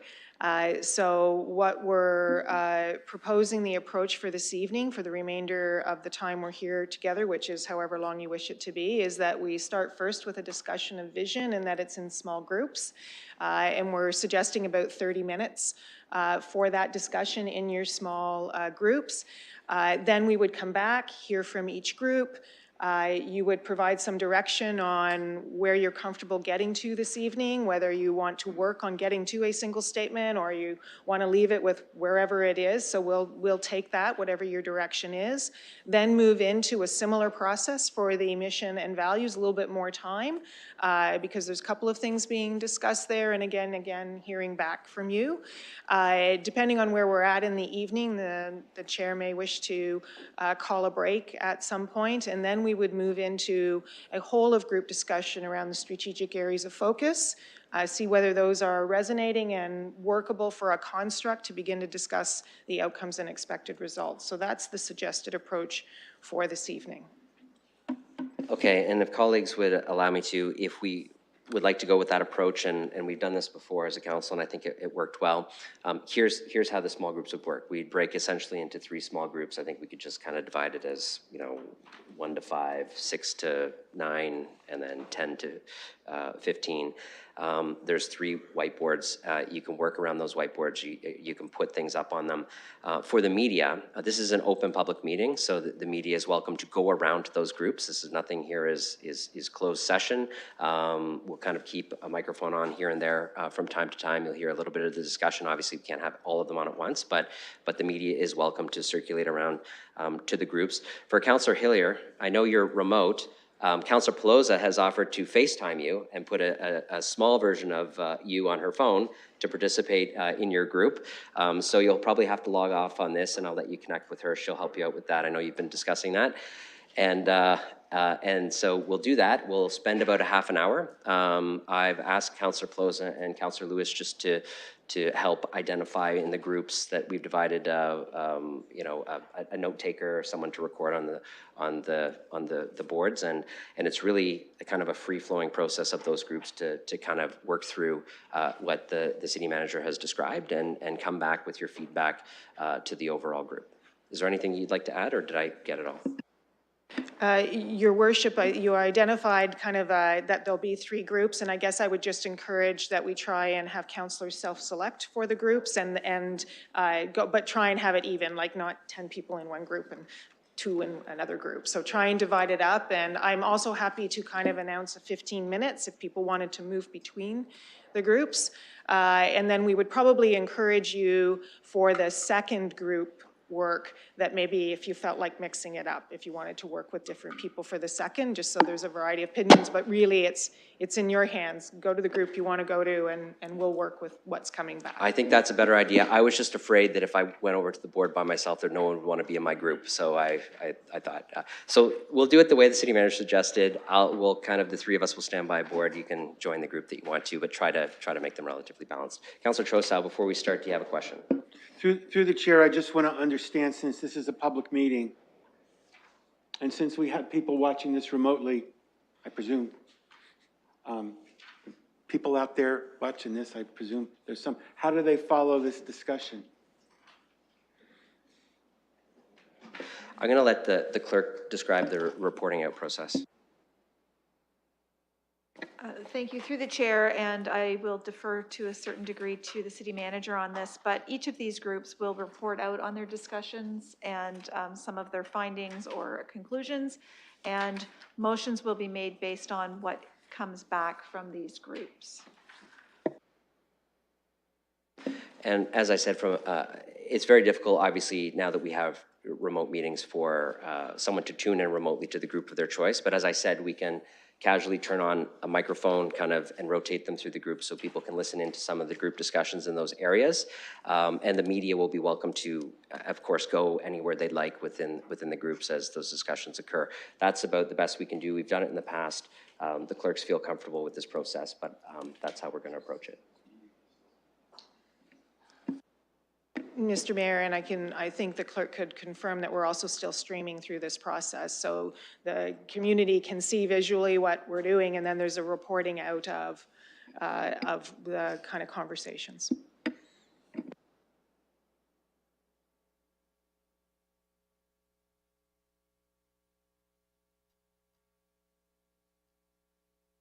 Okay, is there any further questions on this?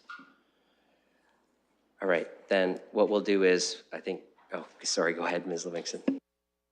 If I could just tee it up, please. Yes, I'd like you to do that. I know you're ready to work, so I'll talk really fast. I just want to, refresh council's understanding that the purpose of a vision statement, I know all of you will know this, but this is your aspirational statement that's focused on the direction that will be set for the life of the plan, and we're just providing you with the current vision statement. You can toss it out, you can modify it, whatever it is that you wish to do, and we're proposing, again, 3 groups, 4 to 5 each.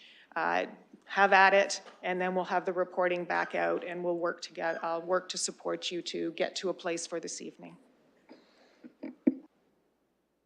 Okay, so we'll start the process by breaking into groups. There are 3 whiteboards. That's where you can gather for your group.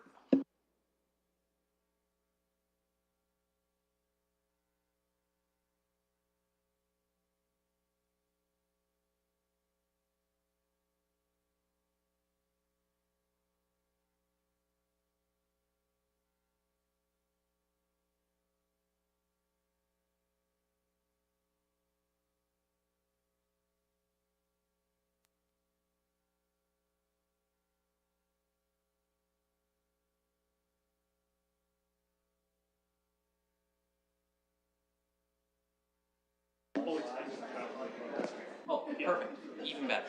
Thank you.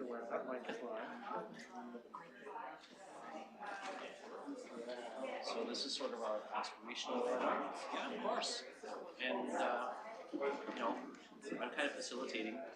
Does anybody else want to take notes? Does anybody want to take notes? Do that?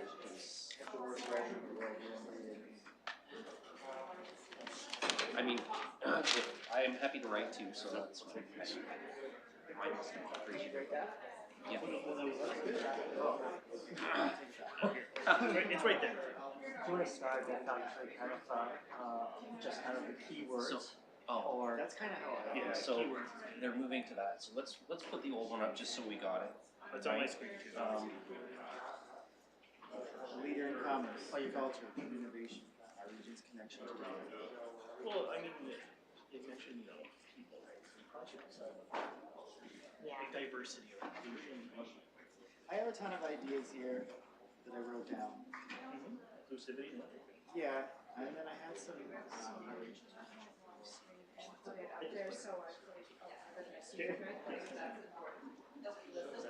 Oh, just the live stream.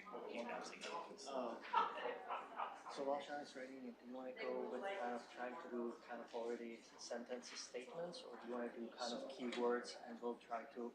Let's put some keywords. Well, I heard people and inclusivity. Well, I did kind of try to write a sentence, and I was able to start it, and then I have all the points like people and inclusivity. You want to hear how I started it? Tell me what you think. All right, be nice, okay? So I said London, the forest city, a leader in, and then tons of things. I don't know. I wrote a sentence down too, I'll share. But I didn't overthink it, it was an idea that came down. I wrote a safe, thriving city that meets the needs of its residents and leads by example.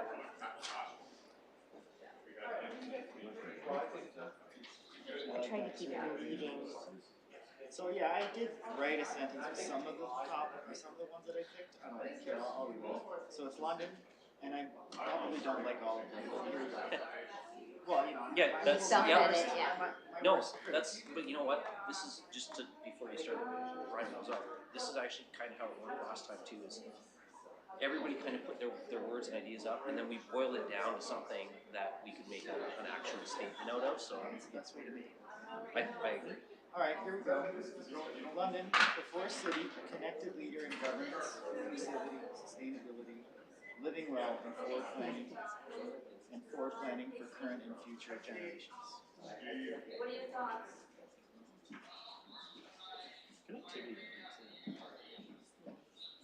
Didn't I say that? Connected. I said a connected leader because I was trying to get that connectivity in there without saying connectivity. I put affordable.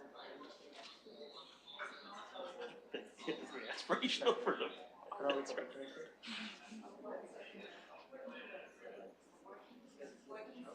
We aspire to be sustainability. Social equity. So we've got inclusivity, yeah. So inclusivity. Social equity. And act more creativity and diversity. Yeah, diversity. I had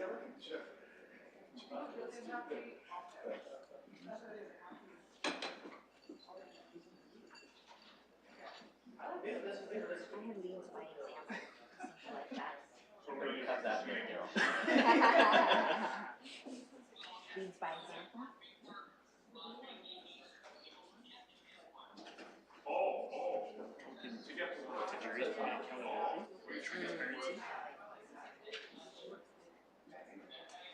Is that a vision or is there more of a? Yeah, that comes into the values piece. Yeah, and that's where, I would say even a couple of, like, diversity is in our, like, it's in our suggested values. And I think it's kind of, if we're talking about aspirational, inclusivity feeds diversity, or encompasses it. Do you remember, guys, when we were in London, people said stuff was all, and they asked us, what's your vision for London? Do you remember what you said, guys? Because they actually asked us, all the candidates. Do you remember those, what you put in there, and kind of? I don't. I do, but I won't like through it. Yes. It's not a one sentence one. This has to be Yes, one.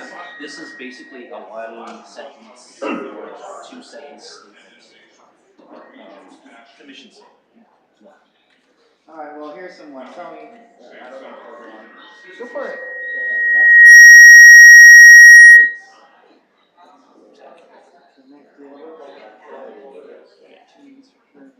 that's not one word, but driving, I wrote driving. I did look at the Kitchener-Waterloo stuff and the Guelph stuff too, which I thought was okay. And I did write those down, so some of those words are from those. I really like that thriving piece. I think that encompasses so much because culture, economy, opportunity, thriving speaks to all those things. Yeah.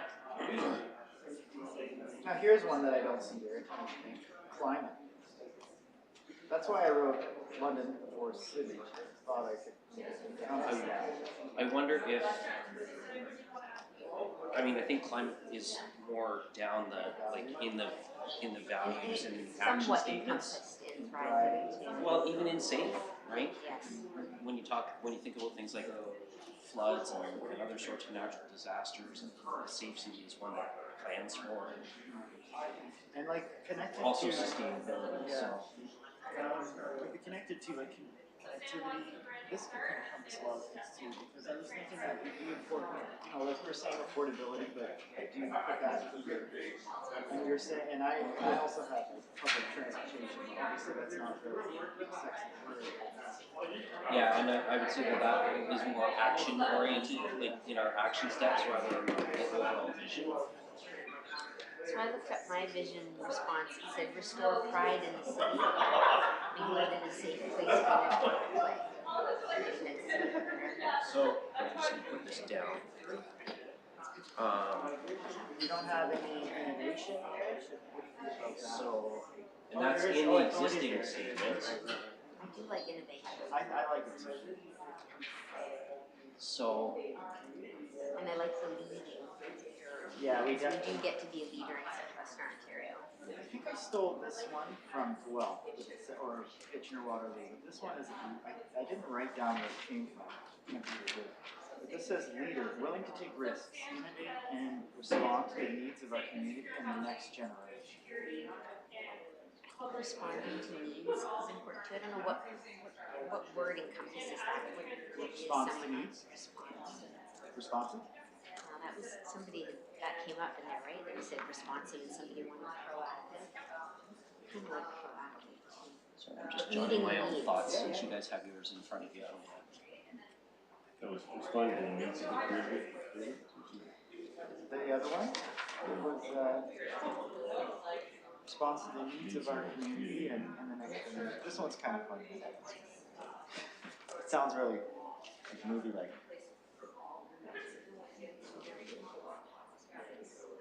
I like you putting community there because that implies connection.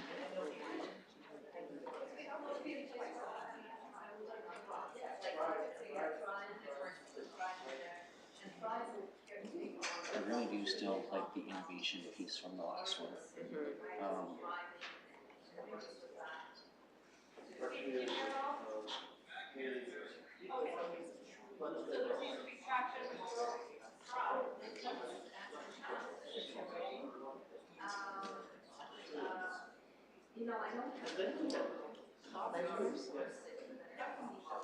I mean, it's kind of implied in that it's our statement, it's not Guelph's or others, but I mean, take that for what it's worth.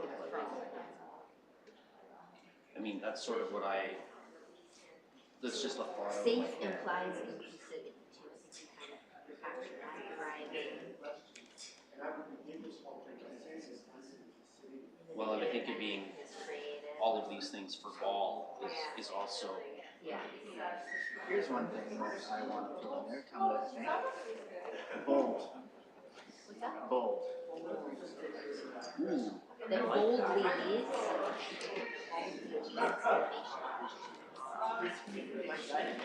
The word itself, I think, would be pretty impactful. Because, I don't know, that's what I like it because it implies risk too. Yeah. Like leadership. So let's just put this down here as a word that we really like as a keyword, because I like that too. because that also says leadership. Yeah. And what kind of leadership, right? Exactly. Bold is proactive. Proactive, yeah. Positive. What's that? Positive. Positive, yeah. So, just a thought that I just had. Replace that with.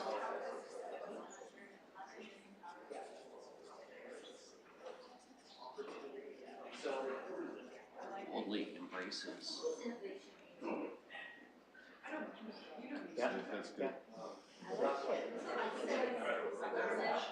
So we have to have these things, we've got to be safe and thriving, to boldly embrace innovation and opportunity for everyone. I feel like we got some good pointers here. Now we just gotta figure out how it's gonna flow. Is there a way to put into that we're creating a safe, thriving community? Not that we already have one that's going to do this, but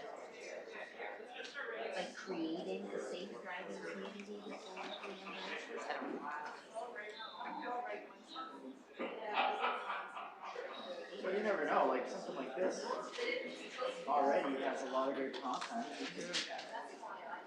Just the way it kind of comes together is, I guess, the next level. Any other ideas? Encompassing words that are trying to say what we're trying to do.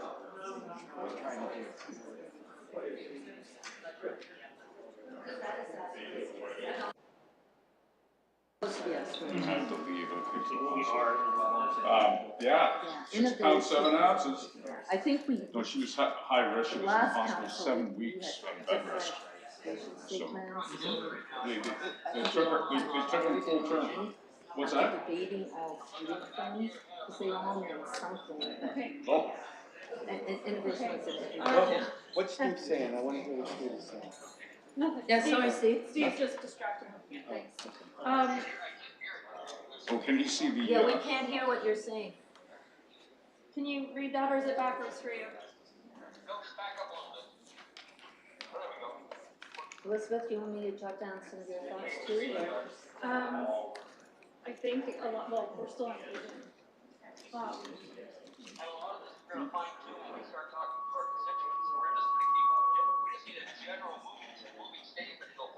Yeah, can we boil this down into a couple, maybe different lines of? Well, yeah, the last one was what, a sentence and a half?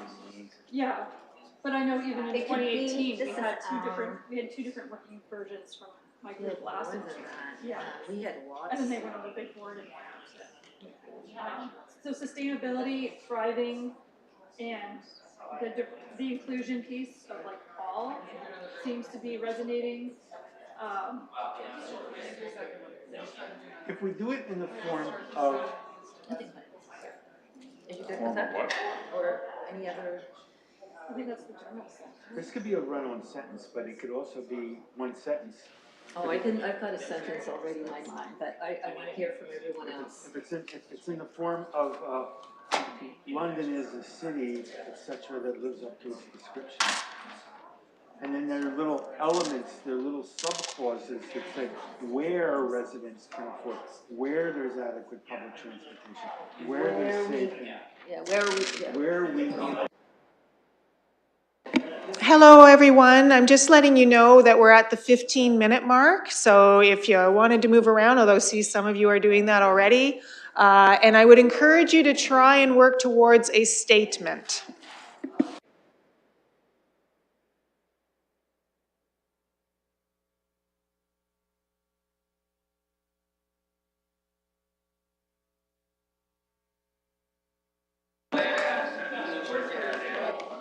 Well, I want to hear from everyone else.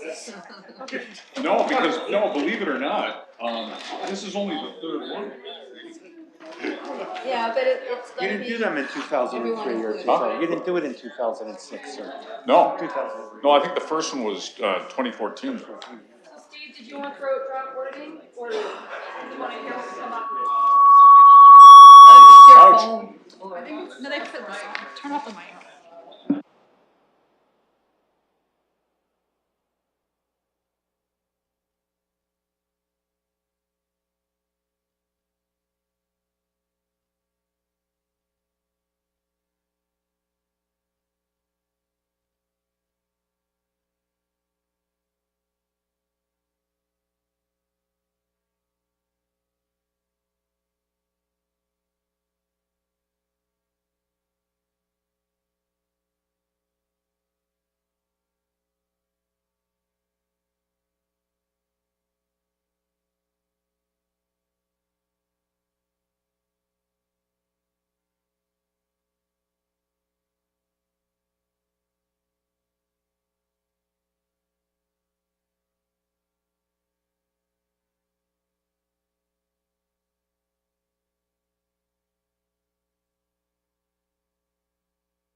I would be okay with either. I like both. So, I think. Either that.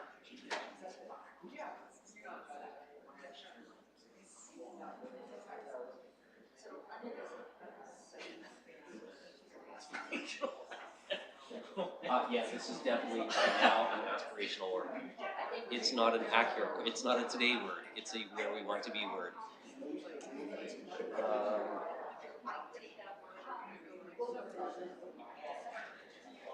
I do, now that I think about it, I know it was in the last one, but I think this is almost, like, what is connectivity? Yeah, it is. Like, it's, are we talking about, like, Wi-Fi? Are we talking about modes of transportation? Are we talking about, I feel like this almost needs to evolve into, like, one of the next steps rather than.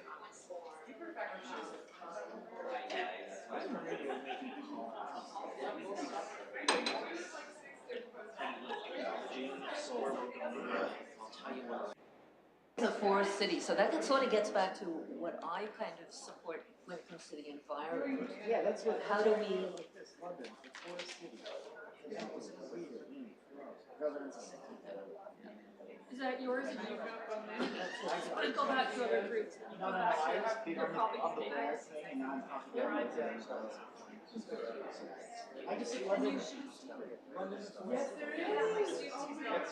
London, that's just here us. We're the Forest City. It's our forest city. Don't have to go on top of us. London, comma, the Forest City, comma. There's something here. Sam, keep going. What do you got? Where residents can afford, I think the word afford is so important in this, and I want to put the word. It's affordable. Is well, I like afford better than affordable, because with affordable, well, anyway. Okay, so what if it was a city that's affordable, Or sustainable? Livable, yeah, put all those, yeah, affordable, livable, a place for all. Connected. So just to respond to A place for all. We're trying to make one statement here. A place for all.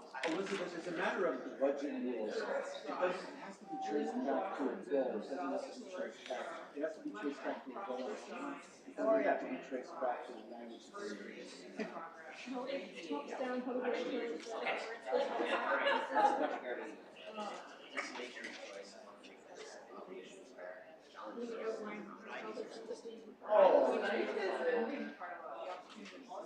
That doesn't make sense though. London is the forest city. Yeah, we don't just have to have one, we can have like 2 or 3 of them. That is. Yeah, that's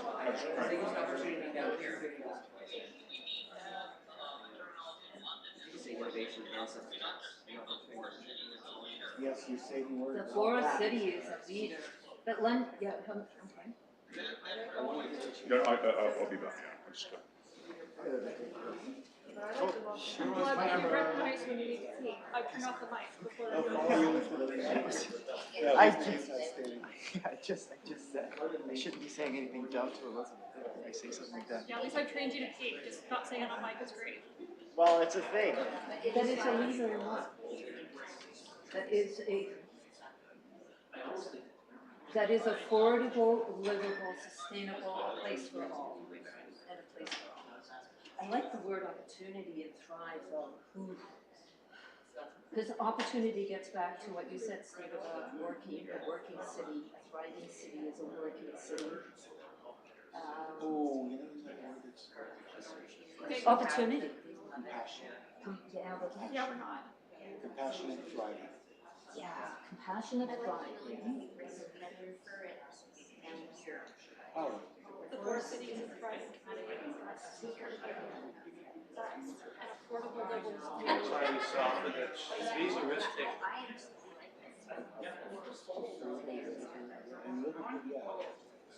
Livable is. Being able to get around and being able to walk out on the street without. If you're poor or rich, old or young, you can live in it. Accessibility, all those things are taken into account with livable, for me, anyhow.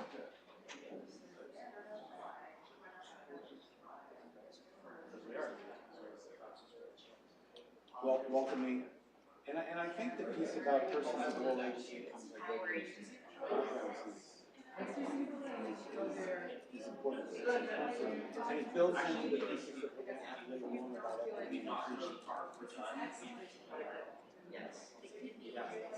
Yeah, we think everybody else. Vision statement, maybe that's more of a mission.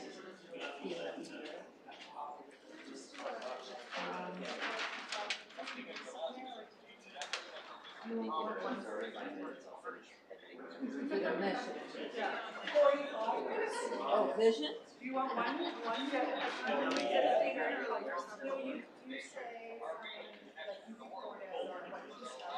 A leader in commerce, yeah. It looks quite different. What? The door's broken. Okay, you want a part B? Or no, a second one? Well, what? All right, here, okay. Very A similar. livable, Oops, affordable sorry. city where all belong. A city which is safe and secure, where investment is encouraged, creating opportunity for everyone.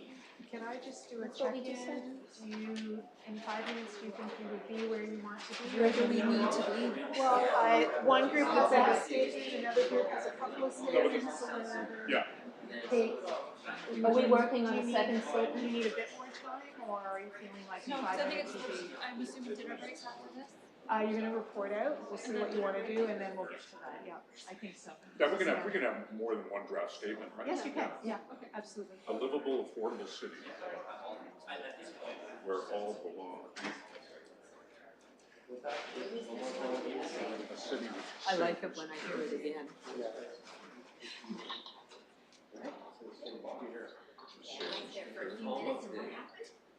I had that in mind. When I had people ask Where me what investment vision is for the city,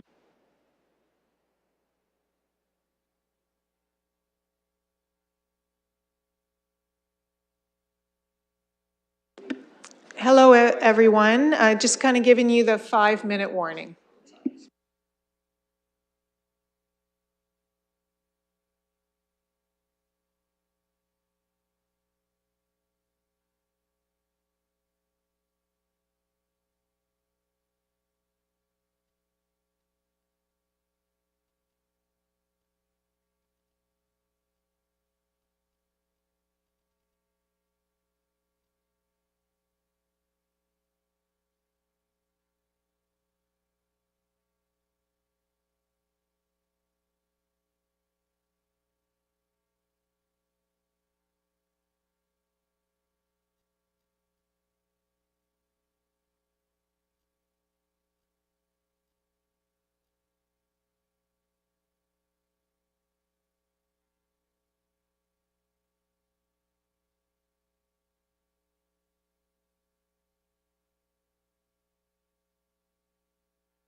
So this, the first sentence I like, a city which is safe and secure, where investment is encouraged, safe and secure.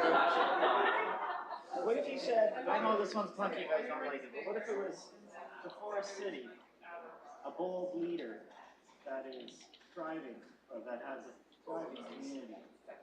Affordable, that's definitely. Yeah. But I was thinking, Take that out. I don't think Yes, in it's a brackets, leader. 'cause it's, Yeah. so it's reading the Forest City is a thriving community that's affordable, livable, and sustainable. for all that has a thriving community that's affordable, livable, and sustainable for all. Yeah, that's more, a little bit more stable. For all to belong. For all to belong. Welcoming for all? Welcoming to belong. Or a place to belong. To belong. Yeah, I don't Yeah, know. I hear what you're have saying. Real big grievance for all, because I've been making fun of it. It sounds A so, place for all to belong. you know what I mean? Like, you don't have to listen to me. As you kind of condense it, it's an easy word when you include everyone under that one all. It seems so much easier to do. What's that? I like welcoming. Okay, so that's affordable, livable, and sustainable, and welcome. Yeah. Well, I'm going to excuse myself without further comment just for a second. All right. Okay, if you're going with the first time in the meeting, We're suggesting both.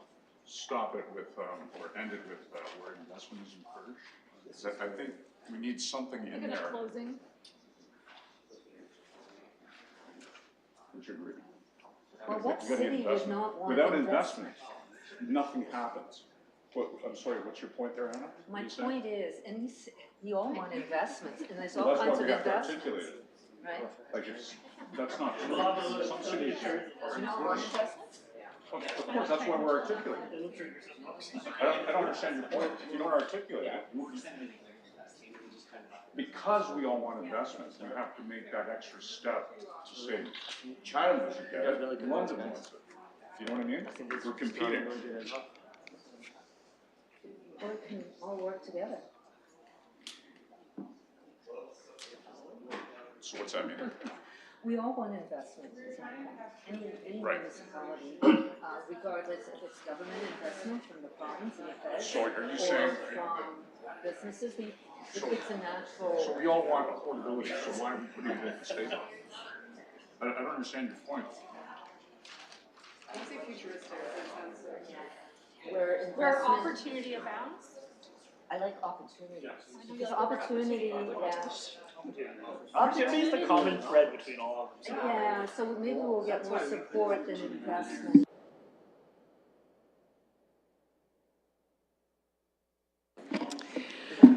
Hello, councillors. I hope that you're wrapping up your discussions. I'll talk slowly to give you a few minutes to finalize what you're writing on the flip charts, and then we'll ask that you reconvene in the horseshoe, and we'll start with a discussion.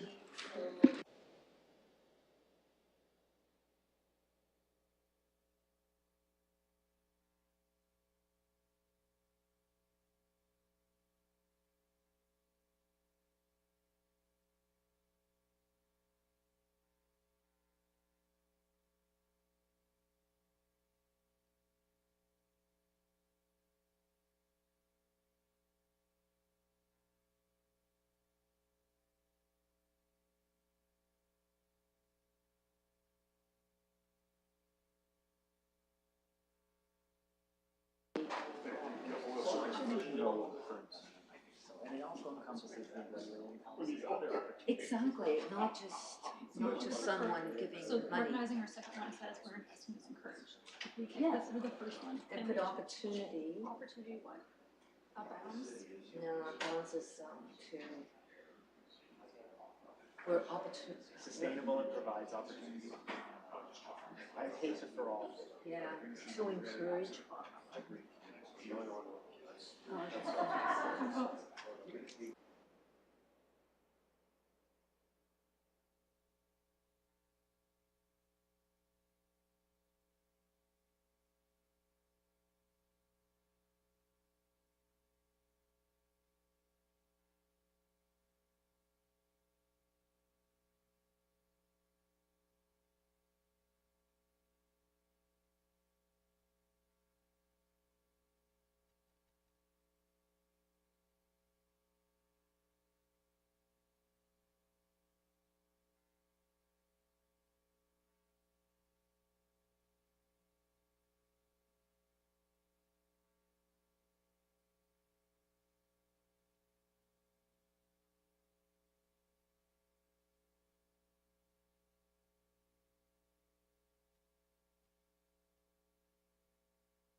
Can I just confirm that each group has someone identified to talk about what was discussed at the group and report out on the statement or statements? That's code for, if you haven't done that, that would be a good idea.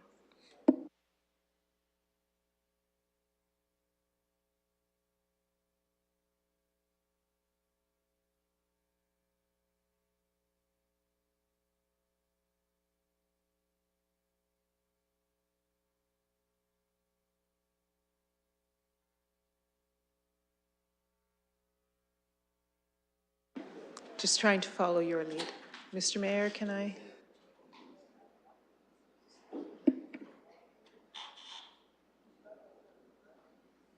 Can I proceed? Yeah, I think we're good. Just don't have our group go first because we're missing a person.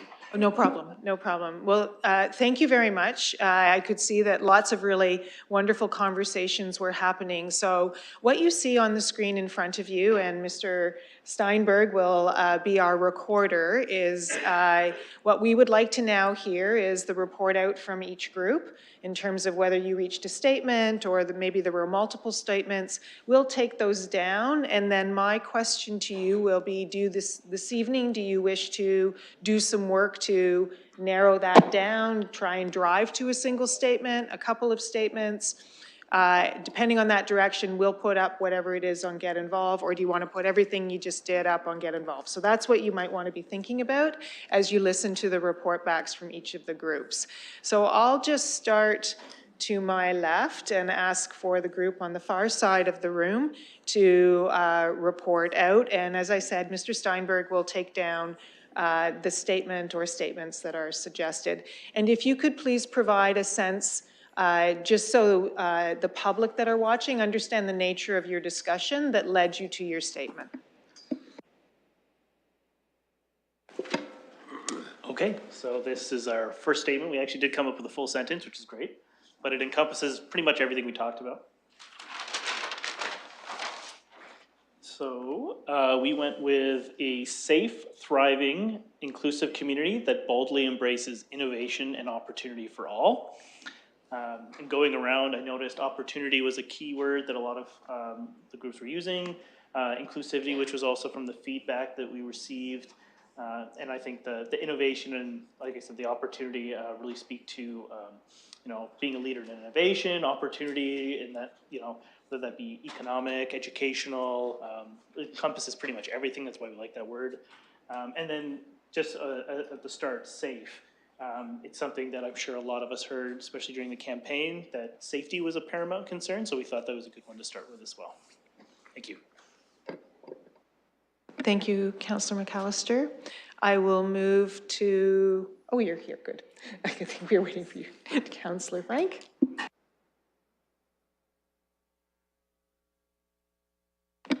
All right, so we actually came up with two different statements. We couldn't really agree on one, so we are adding more to the wall. The first one, London is a destination of choice, a welcoming place of innovation where challenges are overcome and opportunities are seized. And again, that one kind of combines a bit of ambition, welcoming space. So again, a lot of us, when we were canvassing, heard that we want our community to be more welcoming and inclusive. Innovation, kind of being bold. I do like that you guys use the word bold, so maybe we'll throw that over there.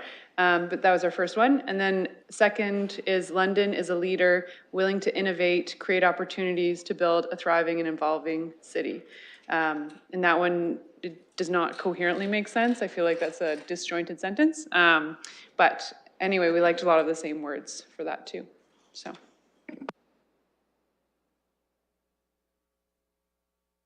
Thank you, and I'll look to the third group.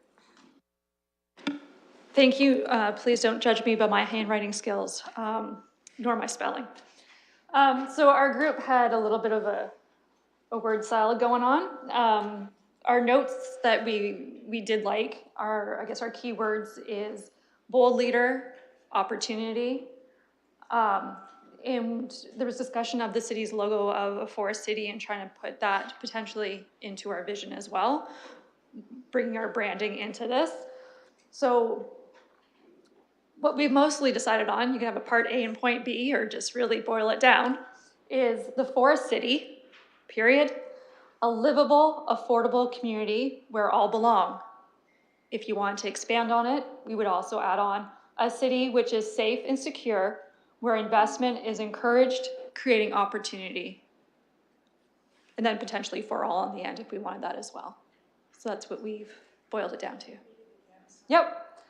The forest city, a livable, affordable community where all belong. A city which is safe and secure, where investment is encouraged, creating opportunity for all.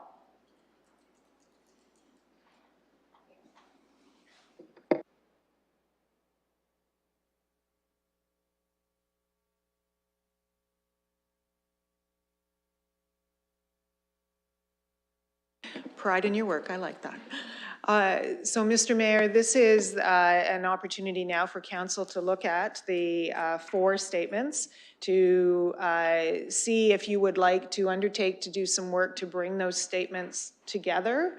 If you thought there was, or if there's one when you've now had a chance to read all of them, if there's one that you particularly like and would use that as the base to work with, or you can give us the direction to say, we think this is good work for tonight. We'd like to put those up on, get involved and see what the public has to say about which of these statements resonates with them, what words make sense for them. So the choice is really, do you want to do some work to narrow it down, or would you like to hear from the public before you take those steps?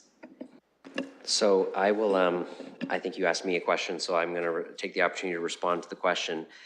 What I see before us is several statements worked on independently by colleagues that have common words and themes within them.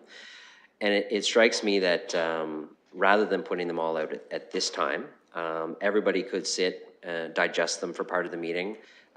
Some brilliant colleague, I won't name who, could essentially take a look at where we have some common themes, try something else, try to put something together, and then maybe pitch it later in the meeting. But if colleagues are comfortable, I think you can see the commonalities between these, and we could let them sit. I think if we tried to wordsmith them on the floor now, that would probably be a slow and tedious process, and it's probably best to give someone an opportunity to work with these and come back at it later in the meeting. I don't think there's anything we need to narrow down further here that would prevent us from continuing with the meeting. I don't know if colleagues generally agree with that approach. Councillor Trosa. Yeah, through you, to you. I do think that's a good idea. I don't think we can wordsmith this as a council. I think a lot of progress was be made. I would like to see the word affordable or affordability in there at some point. We don't have to get into the specifics, but I think that's one of the key words that needs to be at this highest level. Perfect. So, Ms. Livingston, I think where we are is we're going to let this sit for now. We may revisit it later in the meeting with some suggestions that colleagues may come up with just independently on their own as people digest and take a look at them. So perhaps it would be of value. I know this is typed on the screen, but if this maybe perhaps could be sent to all members of council so that we could see it, independently on our devices and maybe add our own thoughts or perspectives to it. And then proceeding with the next section, we are about 15 minutes away from when we normally take a break. The next session is mission values, which we're scheduled to do small groups on for 30 to 45 minutes.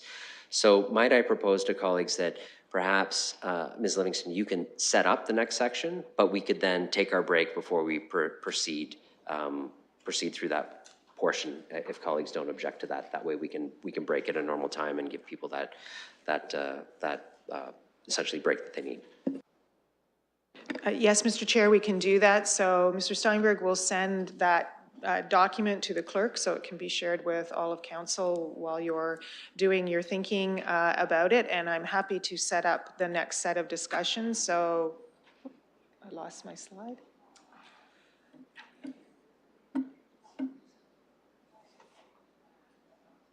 There we go. So the next session is to talk about both the mission statement and the values. So the mission statement generally describes the purpose of an organization, who we are, what we do, who we do it for. And you can see on the screen the current mission statement of a responsive, modern public service partner that fosters change to build a better London for all. And then with respect to the values, sorry.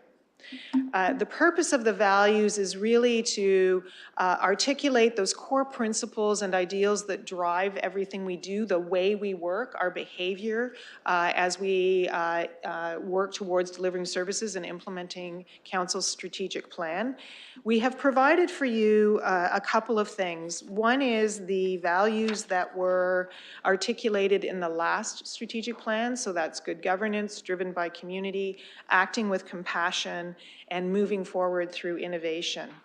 Based on the work that we have drafted for your consideration when you go into your small groups, some additional values to consider, some change to language, where these, and I'll quickly walk through them, but I just would like you to understand where these have come from. In the year leading up to supporting you to do this work, Civic Administration also undertook engagement with our agency boards and commissions, with all of the anchor institutions.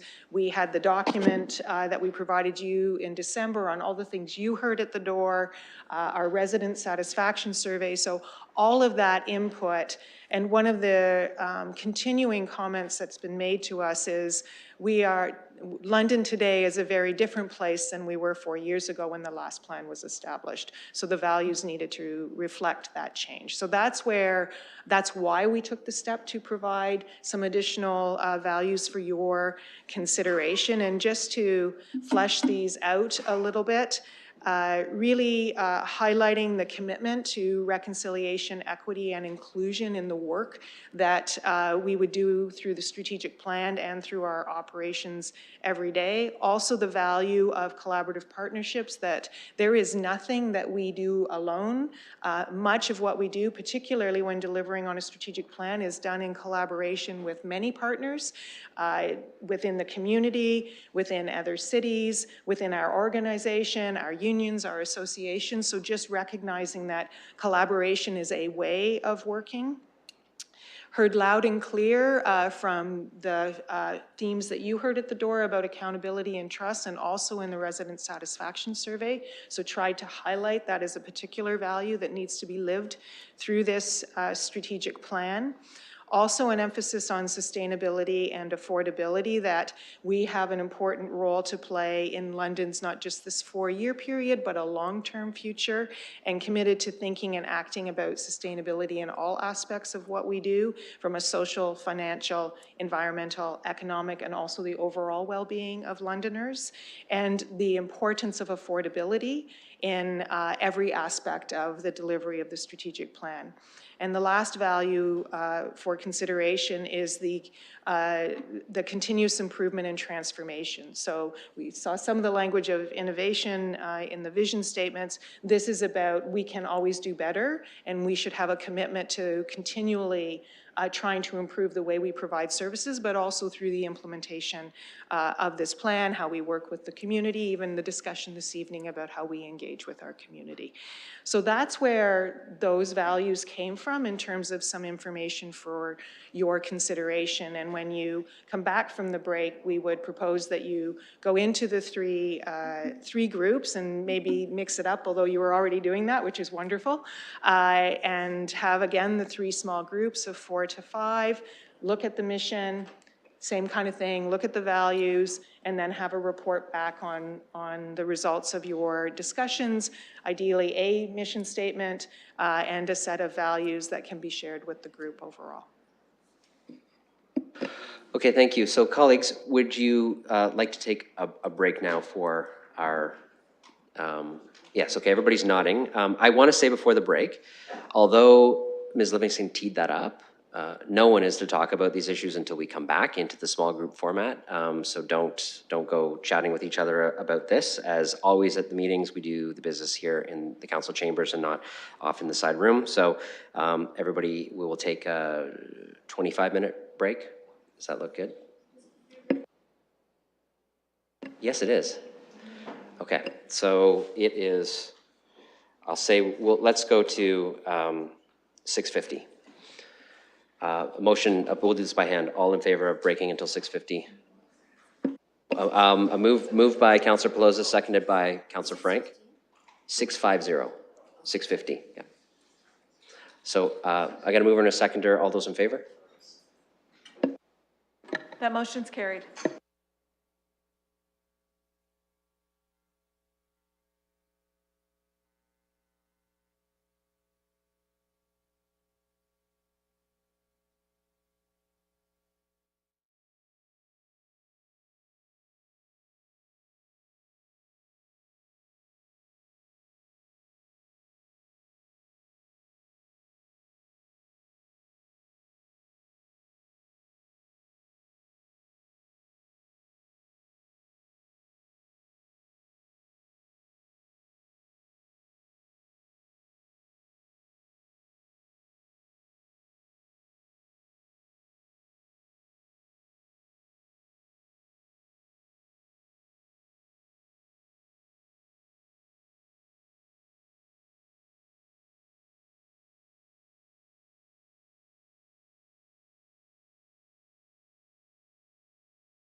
Sorry about that, colleagues. I'll call the meeting back to order, and I'll go to the city manager. If you could just give the quick recap of what you just recapped and lead us into the next segment of the process that we'll be going through. Yes, Your Worship. Council will now move into a working session with 3 small groups of 4 or 5. I know you were in previous groups. If you want to mix those up, that's entirely up to you. And the focus will be to look at both the mission statement and the values. And just like what we did for the vision, we'll be asking you to report out at the end of the session. So 45 minutes for that, and we'll check in on whether that's enough time for the work that you're doing. Okay, colleagues, same rules apply as before, and to our media friends, please feel free to circulate amongst all of the groups and listen in on all the conversations. And so I'll let colleagues break off to the various whiteboard papers, whatever we're calling them, flip charts at this time, okay? And we'll check in throughout the process.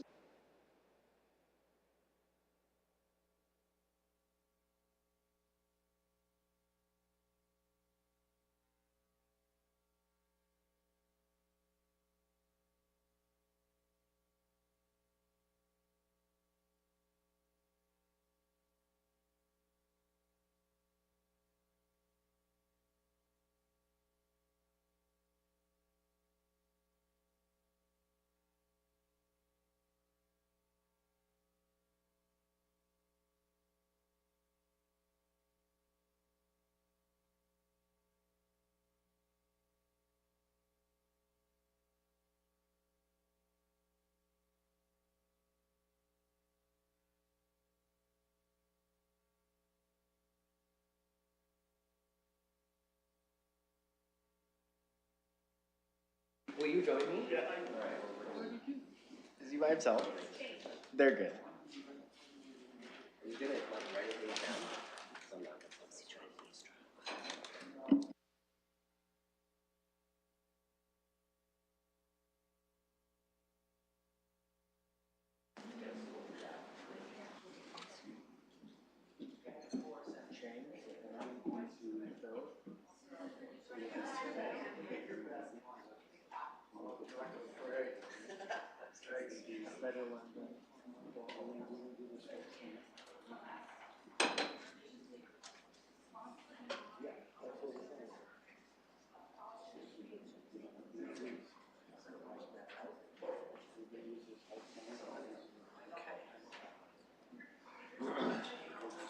When I read the mission, that was done, so just building from what we already have. When I read a modern public service plan, I don't know exactly what that means. And does the public understand that? I guess more important, that we're a public service partner. I'm just trying to know how to explain that to the public, what we are. I'm just trying to, because we're an order of government. That's what a municipality is, and I know government, we don't want to, And yet, we're a city. Public service, yeah. In this one, I took the approach in terms of our mission is to creating a community, and to creating a community through and kind of listening. Creating a community for opportunities sort of to live, work, and play kind of thing. That's actually not exactly that. I'm just going from, I'm sure I've read that somewhere, but. I didn't want to finish it, but it's kind of Yeah, the way I was going. I have it right here. Me too. And for all. But I just wanted to know, what are we? Can we do a better job explaining what we are? Sorry, I gotta exit for just a moment.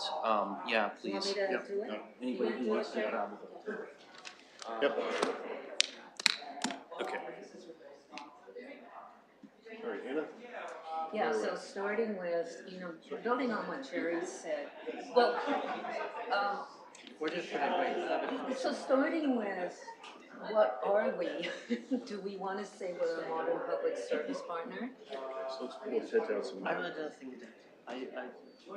Or are we? I'll put out some keywords that we can work with. Okay, Modern.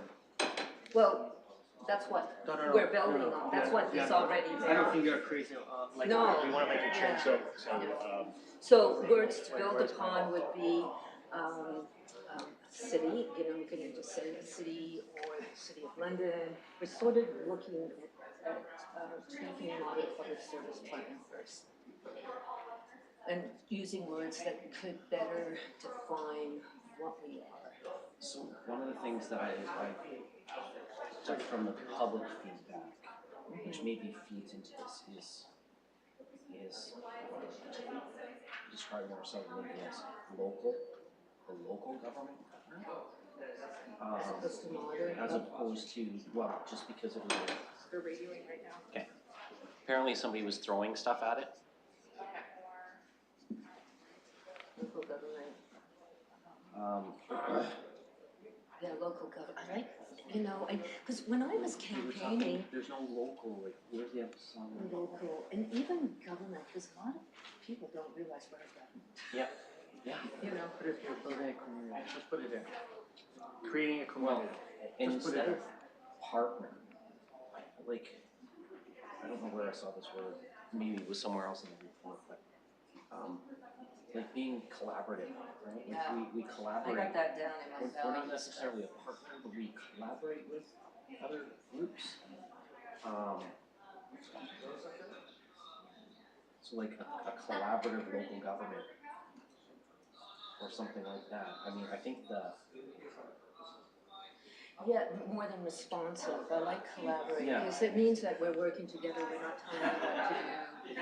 So how about starting with a collaborative, local government? No. I think being a collaborative local government. Yeah, I get that. Even if I did You not don't know know what a anything else municipality about is, it. I learned that we're a government and that we're local. Okay, local collaborative government. And then following up on what, that, Jerry. that. No, you were Oh, looking sorry, at me. Jerry. No, you were looking at me, I said, it's Jerry. Okay, so local collaborative government that,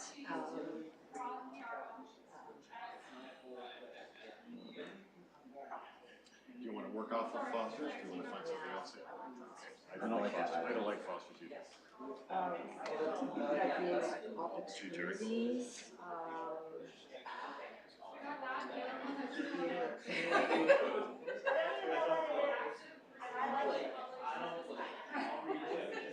opportunities like to work, live and play, like I think, or maybe not.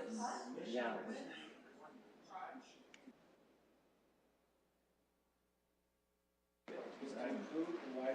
And thrive seems to be a thing. No, that just sounds like we're like Why don't we apocalypse. rhyme it? Oh. Someone suggested we should just make a rhyme. So it says, Okay. what we do. Who we are, what we do, and who we do it for should be in our mission. The second one doesn't have a who we are. It has a what we do and who we do it for. But not a, like the first one has like the we are proactive services. Yeah.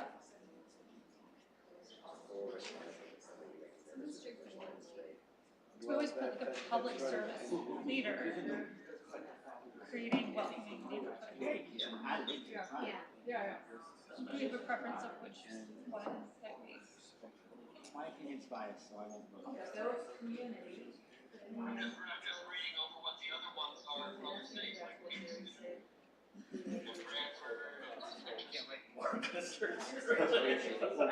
Copy water. I think the other thing is this. Is there a really bad one that you want to point out and make fun of it? Yeah. Being thrive, community, Something that says we provide great leadership. I don't like customer. It's a great service. Or service providing. Okay, my friend. Okay, start over. This is Kingston. enhance the quality of life for present and future generations by providing progressive, professional services and leadership that reflects the needs of all. Love it. I do like the, what was the first part again? To enhance the quality of life for present and future generations by providing progressive. Present and future came up with other things we didn't put in there. Yeah, let's use those. But that Brantford is really short. Our vision is to be a contemporary community thriving in a modern economy. We want mission, not visions. Yeah, stop lying, you're not.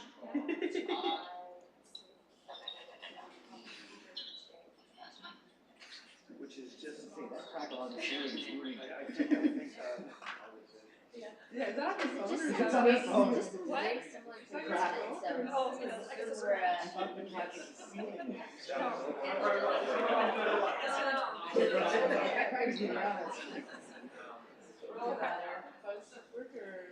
Can you go? I want to put Steve in the pocket. Normally You're gonna put him in your pocket? Cool, if I had a front pocket, I put Steve in my front pocket. Yeah, like that. You should run it up just, Yeah. you see, you're riding with me, all right? something about providing efficient and effective service. That's Do you know perfect. do you know whose pocket it is? You're in David Ferrer's pocket. How's that? Is that your secret last name? Ferrer? So it's sort of like. That's next. Until Daryl's new media story, I got Steve on my pocket Double count. for all your voting. Yeah, you gotta get a strong vote. You did 2 votes The that way way. it votes. You have 2 votes. Daryl. Okay, Okay, come on, okay. Oh, I'm wait, the where one are that's we? the second term counselor. You guys are. Distracting you? Yeah. Okay, okay. Do we want third one or we want to start mashing these Let's together? match. Okay, let's match. I like So you the, like I the wanna words add present that. and future generations? And how would you like? And I like the proactive because Stephen came in with feedback, right? It's more responsive, it's proactive. So proactive, public service leader, is that what we are? Or are we a public service provider? Specific. I like that. That's nice, yeah. It's got more life to it. No offense, but that one, yeah. Oh, believe me, I don't think anybody loved that one when we were done with it last time. We I think tired. this is a, yeah. So, you know, if we put forward too many statements, then we have to go through all of them. Yeah. I'm just saying. So if we can kind of just work on one, I think, or unless we've got other. Are you okay with that, Jerry? Because you really want that collaborative. No, I think it's, and the community, no, I think it's great, vibrant, yeah, no, that's all good. I think those are good. I love No, I just collaborative in really- government. Man, that's what we These two were, Yeah. I prefer Yeah. this one. To the point where at the political level, we don't even have parties. Different people No. collaborate on different projects every day. And we support our community. That's what we are. That's what we do. the core of what we are. That's my message. There you go. Something in which people, residents or something, it's community in which to work, live and play. In which, people? like, let's say, people enjoy or people strive or people. Well, people work, live and play. Or Yeah, I think we people- can just say residents- in which people residents, which people work? How about vibrant communities? People, How about, residents? well, I was just, you might not want this. Londoners? But I was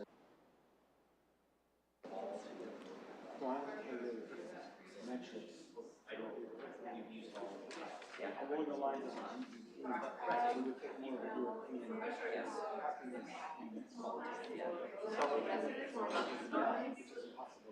Yes. Right.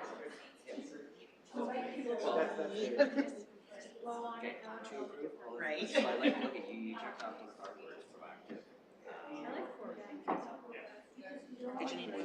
No, I'm good. And it's even in which responsible is kind of like responsive. I do. I wonder.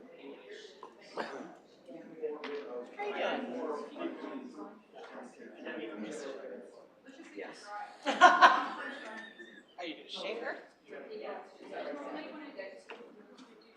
Can I ask you a question? Does residents read to you like people that own or people that live? I actually got rid of it. I said to improve quality of life. Because, again, I don't. Well, and I also don't want it to be associated with residency, like, we don't care if they have status or something like that.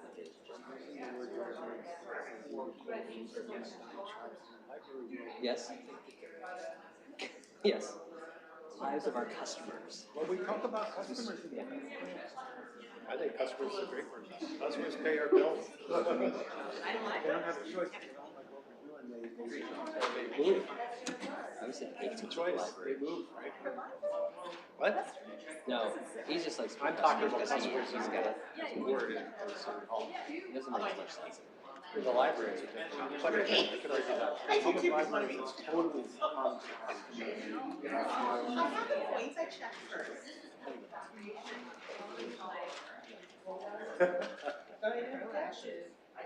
So Sam suggested we could throw in place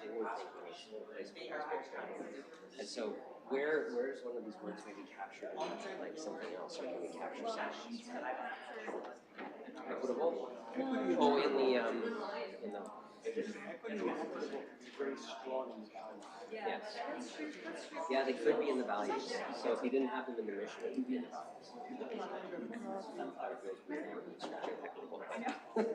I'm just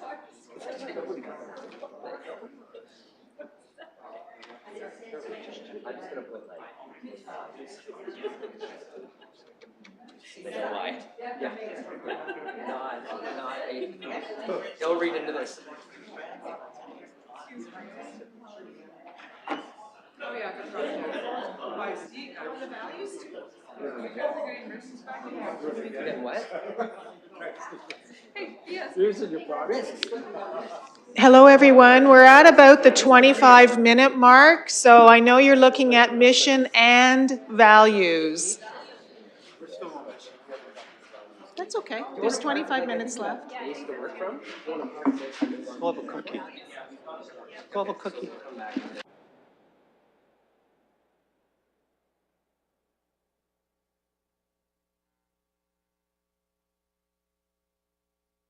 I think they want to hear the group.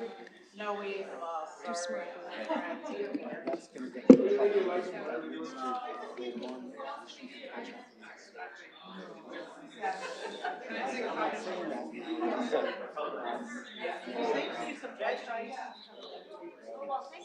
Okay, values. Yeah, I'll put them down here. Driven by community. Values? Yeah. No, the whole thing is the value statement. Yeah. So driven by community. Acting with compassion. Oh, that's no. Yeah. Just so that it's there. Acting with compassion. And moving forward through innovation. Oh, there's that word again. Innovation? Oh, It really sounds was a- really good. It really was a 2018 buzzword. And that was taken from the previous one too. Yes, it Because was. we really liked our word. We did like it, Roll and yeah. next to roll and so we started some of that. Yeah. I really like sustainability and affordability. Well, Oh, well, the affordability part. Sustainability.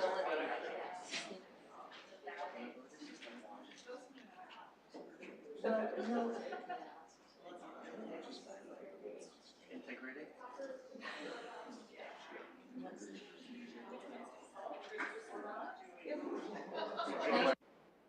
No, I think we're gonna stop with these three tonight, and then we'll come back and go to this. Okay. And they already emailed us, vision stuff. So the ones we had last time and what the proposed ones are. Oh, yeah. I'm sorry, we missed you already, and we're doing values right now this time as well. Apologies.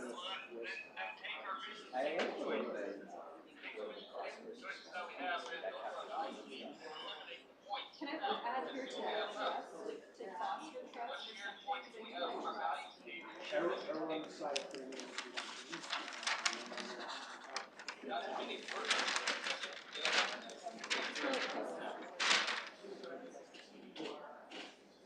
Well, I know in the draft that they gave us, I like accountability and trust. Yeah, I think we come up with a other strategic areas of focus.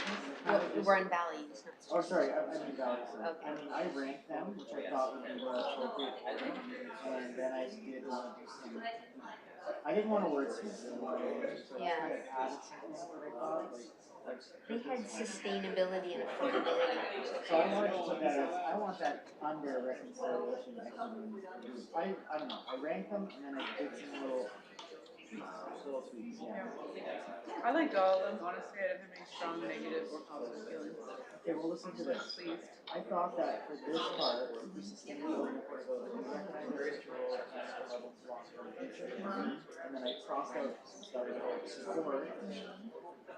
Sustainability of all aspects of our community, social, financial, Partner out of our mission housing statement, status, but. method of travel, environmental, economic, and well-being. I thought that, I don't know. You want to get specific? And they had good governance. Because that's like kind of like that kind of social and that's kind of environmental. I mean, like there's subsections of it. I mean, I don't disagree with you, but I just think that they cover it all with these higher level things. I know, but I feel like we don't have. Unless that's. In like values though, I feel like if you don't have. Yeah, affordability, I think, goes better with vision. Yes. And But this sustainability. one is awesome. This one is awesome. Accountability and trust, I think, is really, really important. Huge. And I do think has to be something to say about respect. And you said something just before that. But, Well, to me, I've asked myself, yeah. like, respect and. Should we take this? Respect and Yeah, it's not inclusivity. Integrity is a social awareness. awareness. Is that a value? No. It was, I added that to take it out. Are you okay with that? I like it. I still think respect and I think respect and inclusion or inclusivity, respect and inclusion, I think. they go together. Yeah. Yeah, It's interesting that, like, are we supposed to do individuals? Because these are all they're like together, they're all bundled. Well, well, that came. you want to kind of get down to, like, what are your key sort of 4 to 6 values that are then going to drive the next. So do we have transparency? Well, you Is that in accountability? Accountability with trust. That's accountability. Okay. What we don't have, what I don't see is in here is the, coming back to what we just did in the first section, the collaboration, the partner, the team player sort of thing. Teamwork? The mission, teamwork, yeah, Okay, so respect. there's- Collaboration. Yeah, and you, yeah, we're going.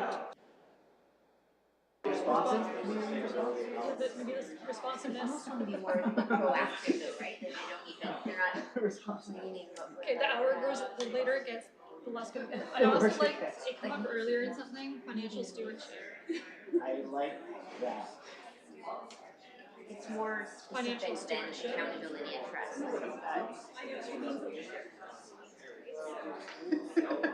It's not bad. Maybe that's not bad. I'm not saying it's good. I've heard worse. I mean, like, to me, financial stewardship, governance, good public service, continuous improvement, it's all talking about like. The nuts and bolts of government versus the work Good that's. How do people know we're gonna be looking after them, like we're gonna meet their needs, we're gonna be there for them? What's the value that says, we're here to serve, kind of thing? Sure. Yeah, serve. Why don't we replace the fifth one with some sort of service that talks about financial stewardship, governance? As in this one? Yeah, like replace that with some sort of service based. So you guys are, you don't want that? I would leave it, but I don't want more than 5, so I'd replace that one. Service for all? Just kidding. It is We're just fun. gonna I'm write, very we're good. gonna write for all post-it notes and put on your door. No, don't. Yeah. Okay, well, hurrah! Yeah, I know, I felt like people wanted us to look after them, like to meet their needs and to be, I know we didn't like responsive. I don't mind responsive. We need something to go responsive service. Because before they said active, acting with compassion, driven by community, good governance, and moving forward through innovation. So I think you're looking at active acting with compassion piece of being responsible to community. But even in terms of, people wanting the green bins and people wanting better transit, and people wanting, it's not really compassion. It's like Responding to needs, fulfilling needs. And I think that, again, is survey. Commitment, aspiration, commitment. Committed? Commitment to service? No, that. Commitment. If you're really committed to something, you're going to be. We are all good here. We respect. We are going to work together. We are going to respect everyone. We are going to be a nice bunch of people. But where's the value That makes that happen? Yeah, like Is your driven. commitment and your passion and Okay, your commitment. commitment, how about? Take us some leasing. Well, this is all That's last time. Those were really just gives. Okay, now, I do think compassionate could be valued. And maybe that gets back to Jerry's point about what gives you that, Get up and go. like you really believe you're compassionate. So yeah, compassionate, didn't we have compassion? It was in last time, but we haven't put it down this time. And teamwork. I get the teamwork. Oh, And that's probably easier to I think understand. talent teamwork is an important value. Because if anything, we're not always all going to agree on things, but it's how, because this is us. This is what we believe in. How do we work together? Well, with different points of view, but teamwork Is motivated strong enough? That's not strong enough. Committed, I think is. Committed is so far the best. Committed is so far the best. Yeah. Open to change.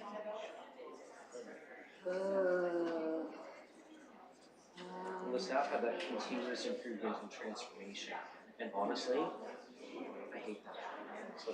Because yeah, that's continuous too wordy. improvements. First of all, it sounds like That's what I tell Ford my Motor kids. Company. You always have to do that. But open to change is more maybe. I'm trying to think of another way of saying that, but like so. Yeah, open.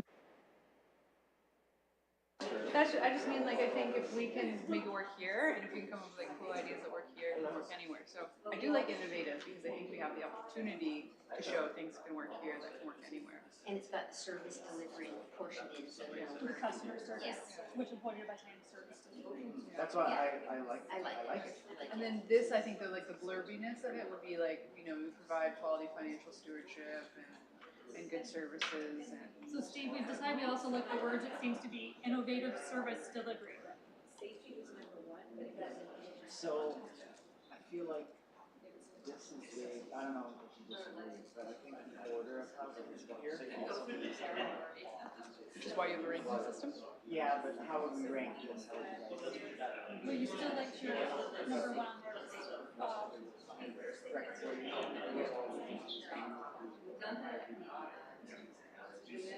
I always find the word reconciliation interesting, realizing Indigenous people don't have a word reconciliation. And it's not a value, that's more. That's just me, my side thing. Yeah. It's our word, not. Yeah. Because they would use restore. Then let's use that. But then we're going to throw off some one. There's a restore.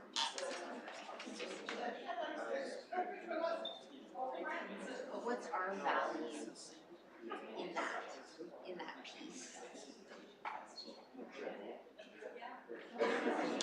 Recognition of that unjust situations. Justice. Is it Justice and peace. I would say First one?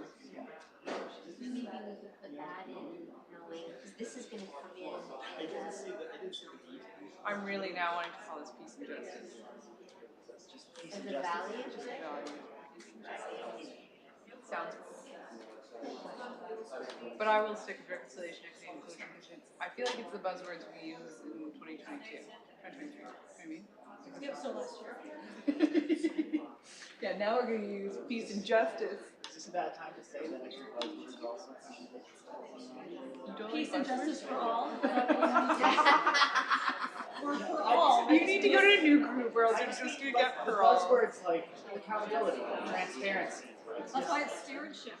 like, when I went to the door at canvassing, I tried to get away from those buzzwords, like wraparound services, because I was just like, oh, like, you know, everyone uses them, it's just kind of cop out. But then again, It's kind of nice that these are different, like innovative service delivery, that new word, it's a positive for. We're making our own. What about prosper and thrive? Oh no, we already have that in. Drive. Please be with us, prosper and thrive. You know what? I think it'd be funny if you're a bit quirky. You know what I mean? May the forest be with you. When I was looking at other cities, I think it was, well, each one of theirs, let me look it up. They had like a tagline that's around each value. Anyway, not saying I want to copy theirs. That was going to be my next comment. Should we rhyme? Should we rhyme? We should not be doing this. We should rhyme. 7:30 on the Wednesdays is our limit, eh? See what you guys do. We're asking for rhymes, please. Oh, or is it some alliteration? Yeah. No, we're literally going to rhyme our. Oh. Is it time? Is it time to rhyme? Oh, can we do a poem? Can I borrow a dime? I need to go and Tom find Cullen's like that. We should get Tom Cullen here. Yeah, our values. Okay, there's honest and ethical, community-driven, stronger for differences, adaptable and resilient, always learning. I have one more. Where did you get that from? Yeah, I remember reading that. Yeah. And then their prayer, that's what their priorities have, like, like, start each sentence. That's what I was thinking. That's a good. I like financial. Our strat plans, right, and they say, well, you know, you guys approved to see contraction site, or actions are worse than, it's not how we. You guys did a winter response, and there's more homeless today. So my response to them would be, if we didn't do that, then it would be response. So. And it's that, where are the other ideas? Then what else can we do? What else should we be? Okay, How are we thinking inside the box? So maybe getting back to Jerry's point, and getting back to what I was saying before, about how are we open to doing events that we've got it wrong? Learn what they need. Well, how are we learning? Yes. That's actually stolen from. Okay, Good steal. learning, Good steal. good steal, yes. Learning. So getting back to what we were saying about. Open to learning. Or just straight. How Or just straight learning. when you're at the door and someone's telling you what to do, and then we come back and we're not doing anything, well, how are we being open to doing events that we got it wrong, or that we've got to do something in a different way? So we have to learn, we have to do our homework, we have to do account, we have to do all that. Learning. I think We so. have to be all open to learning, because. And I'm happy to present this section if you want to present the other section. Oh, Peter is. No, you go ahead, please go ahead. No, please go ahead. You can read my writing too, it's easy. Learning. Open to learning? Oh, no. No, I think just learning. I think just learning. Yeah, these were just pages, right? So. Yeah. And I really respect. You'll have to explain them, because value learning, you'll have to explain it. Yeah, Make it through. I can do that. But you see, it gets back to going back to that resident and teaching them what our policy is, or what we can and can't do. Sharing the And information. sharing that information, because we're not the experts here, right? We have professional people that inform us. There's another process of thought. There's a second process of thought. There's something. Is this kind of guy saying inclusive, respect, compassion? That was very huge. Is it? Can you still look at someone else? No, I think they're different. No, I think compassion is different than respect. Okay. Oh, yeah. Respect is a great one to have. Yeah. Respect for each other, for one another. Respect for one another. Respect. They had a good one over there, financial stewardship. You like That was that? very good. Yeah, It's but more of a that goal. is what our job is, to be stewards of the money. That's our job. Absolutely. Like, we can't, it But shouldn't it be a is a value. value. You don't think it should be a value? No, it's our job. It can be in accountability and trust. Yes. Exactly. What you just said, Hadley, I think that's a goal. That's But I think the value is the accountability. I'm sorry, what is it? Financial stewardship's a Oh, goal, sorry. and if your value would be.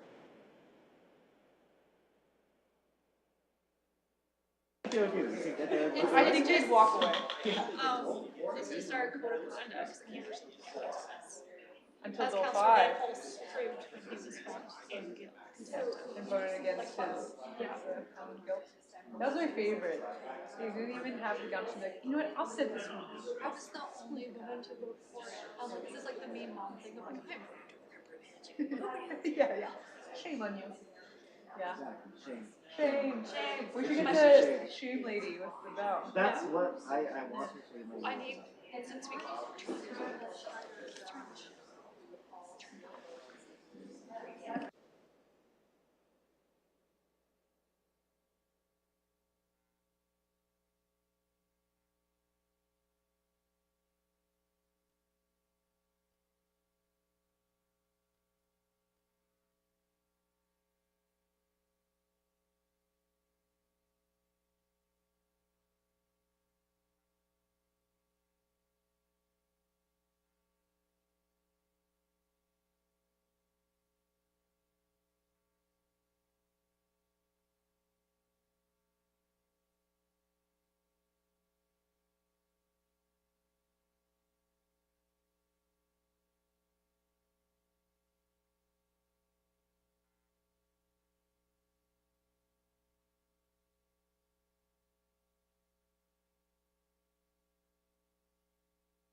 Okay, I think everybody's got back to their seat. I'll turn it over to the city manager.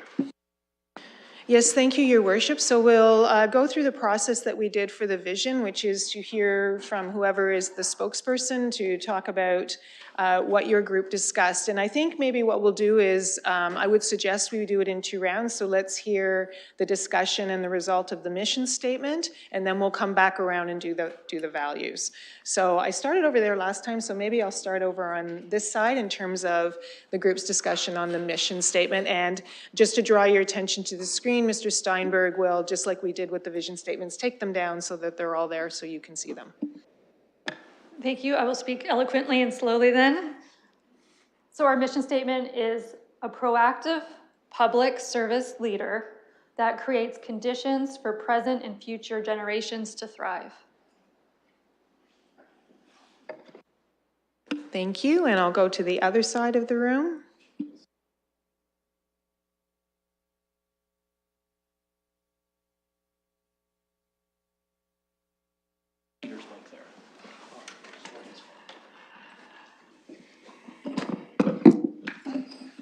So our group came up with the mission, local collaborative government that builds a strong and a vibrant community for people to work, live, and play.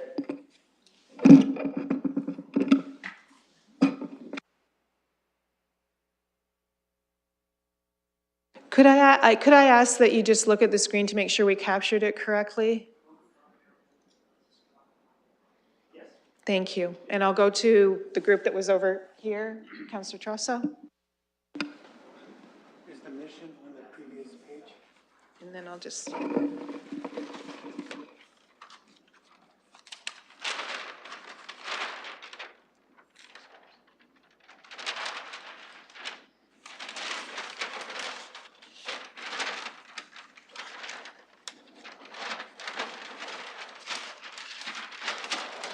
Is this it?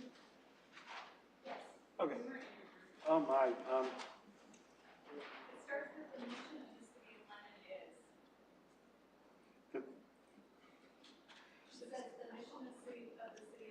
The mission of the City of London is to improve, I can't do this because it's just too,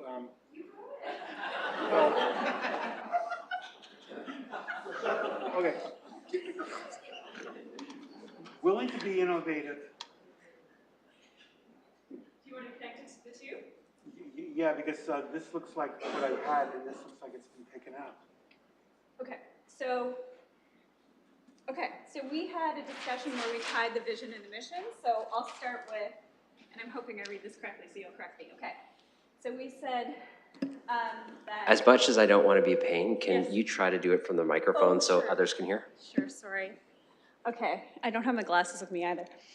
So we said, willing to take risks and innovate, putting that into the vision and respond to the needs of current and next generation community. Therefore, the mission of the City of London is to improve the quality of life through bold, proactive, responsive, and accountable public service and administration. Yes. It doesn't say be it resolved, it doesn't say the where is there for. That's sort of, that's.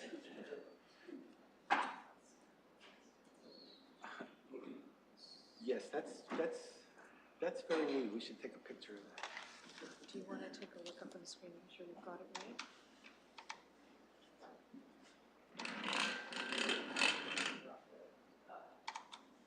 Did you get it, Nick?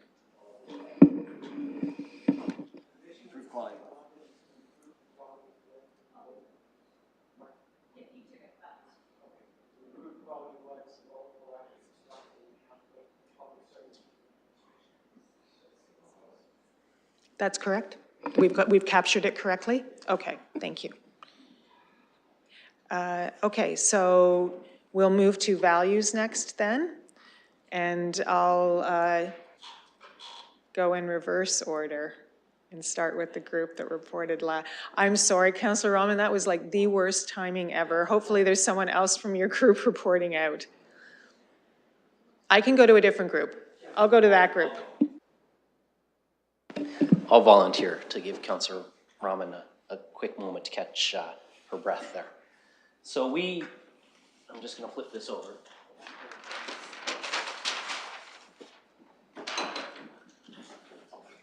So our group had a very fulsome discussion, and we really were trying to boil this down to value words. And we felt even in some of the draft language that staff had shared, some things were more of an action to a value than necessarily a value. And I'm just gonna use this first one as an example. So inclusive and respectful. So that to us is the value. And when you compare that to some of the draft language we had, we felt that words like reconciliation, those are actions. So if we're going to address the actions of the Truth and Reconciliation Committee, those are inclusive and respectful. That's the value, not the steps of reconciliation or the steps for the LGBT community or the Black community, but just the values of respectful inclusion. The next one we had, and this was directly from the staff draft, so we agreed with this one fully, was the accountability and trust. And we felt that that spoke to both goals like financial stewardship, both in terms of good budgeting, but also being accountable for sustainability and affordability, and that those things really were captured in the accountability and trust. The next value that we identified was compassion.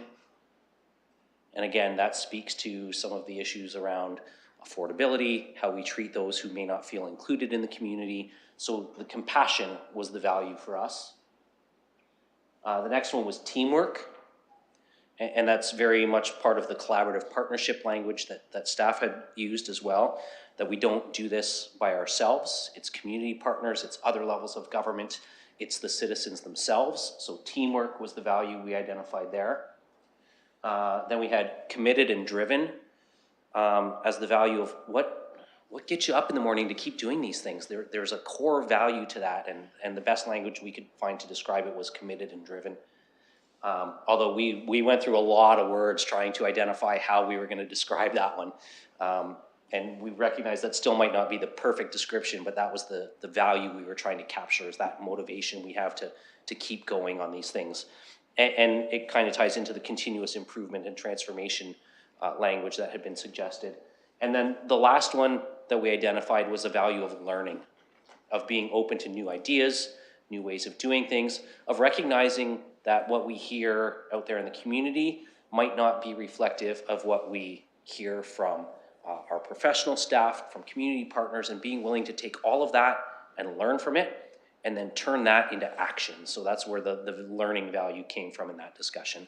So those were the ones that we came up with, and I'm just checking to see what Mr. Steinberg has typed up, and he's captured it perfectly, so thank you.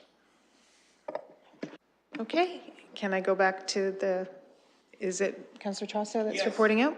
I'll just move the mic closer.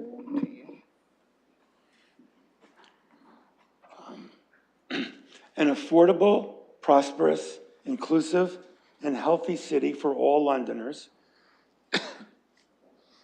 Sustainable, An affordable, prosperous, inclusive, and healthy city for all Londoners. Sustainable and forward-thinking through positive collaborations. Open and transparent decision-making in the public interest to foster trust.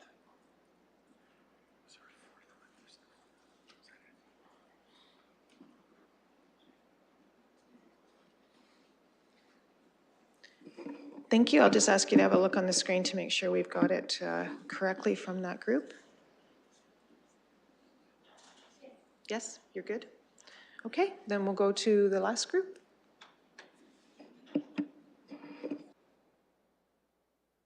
Sorry, I was like, does anybody else want to turn? Generally, we liked what was presented. We ranked them as reconciliation, equity, and inclusion as our top priority, sustainability and affordability second, collaborative partnerships third, accountability and trust, fourth for us. And then we also liked potentially some mention of financial stewardship in one of those sets and definitions. And in place of what was your fifth, we preferred innovative service delivery.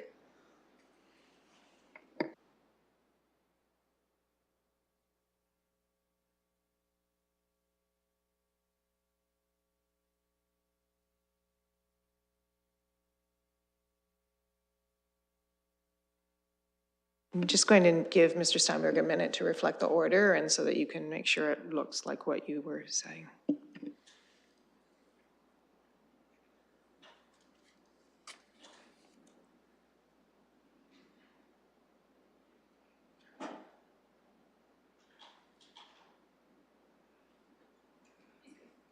You good?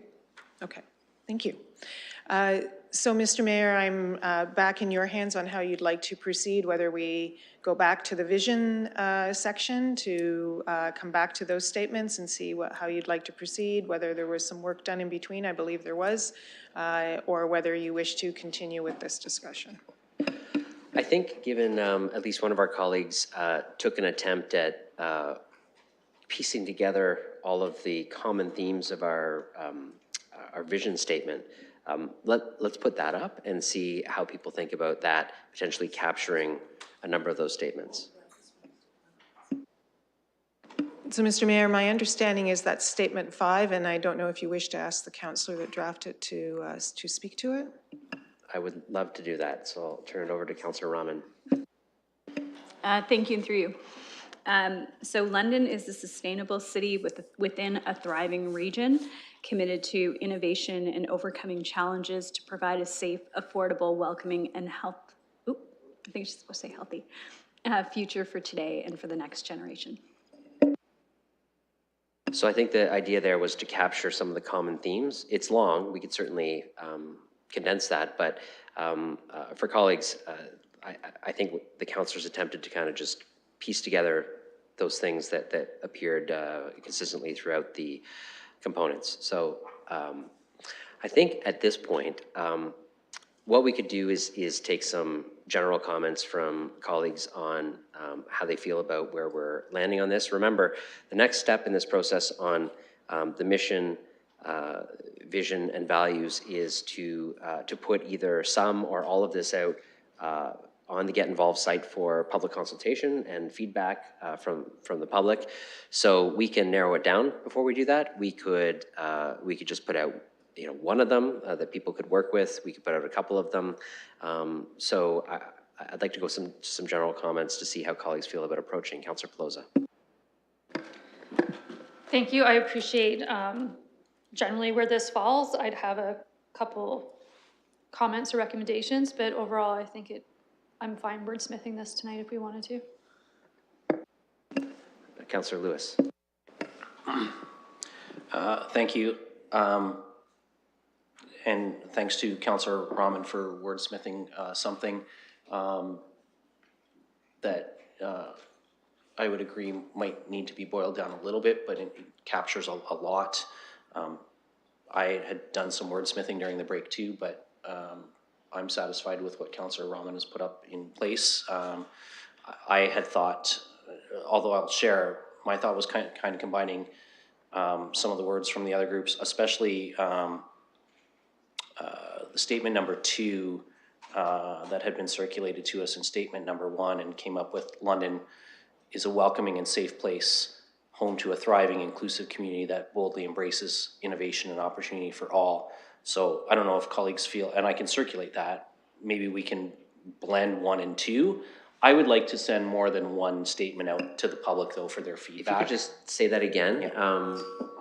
We're putting that up on the screen as you say that version, so if you can sit beside the other statement. So, London, a welcoming and safe place, home to a thriving, inclusive community that boldly embraces innovation and opportunity for all.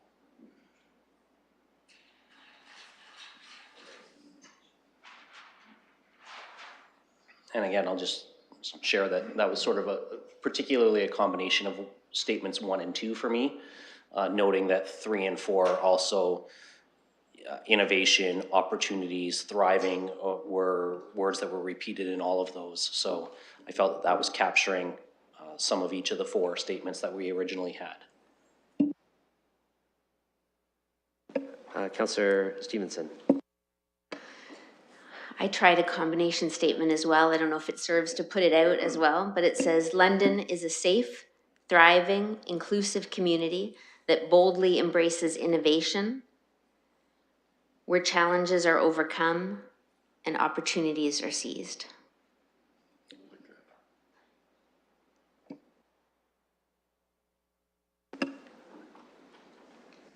Okay, so we now have 3 attempts at a combination statement, which is great. I think people are, this is actually kind of what I was hoping for when we had a little bit of time for you to think about it. Councillor Hopkins.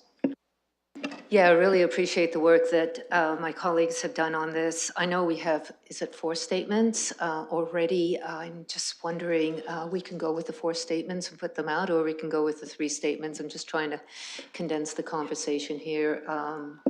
I think it's one or the other. Sure, I would agree with you. I think what we have is the 4 original statements that were developed independently, and then the 3 combination statements that a few colleagues developed, having seen all of the work. So I think the intent here would be to put out the new combined statements, which are more reflective of the overall group, unless colleagues feel a different way about this. But that would be what I think we're trying to work towards by bringing forward these common these reworked statements is to potentially just put those out to the public. Other comments on this? Councillor Lehman. I agree with you, Chair. I think there was a lot of commonality, even in statements 1 through 4, and I think the 3 statements worked on by our colleagues did a very good job at encapsulating the feelings that came from the group work, and I think now would be a great time to throw those 3 out to get other feedback and see if we're on the mark here before we kind of go further. Is everybody in general agreement with that? Okay, I think we're going to do a...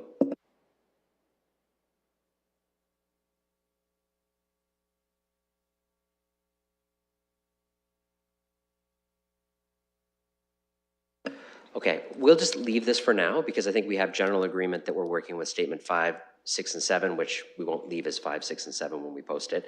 They'll just be the 3 statements. If colleagues are comfortable with that, knowing that, again, we'll put it out, there'll be public feedback, we can rework them again later, but we've got a base to provide some engagement with. So we'll leave that and we'll go on to now the next piece, mission statement. So I'd like to get some general comments from colleagues about the mission statements, knowing that no one has really had a chance to kind of rework these. So would you want to put all of these out or a couple of them out, or take some time to work on drafting a combination of these? I'll open it for general comment and discussion. Councillor Hopkins.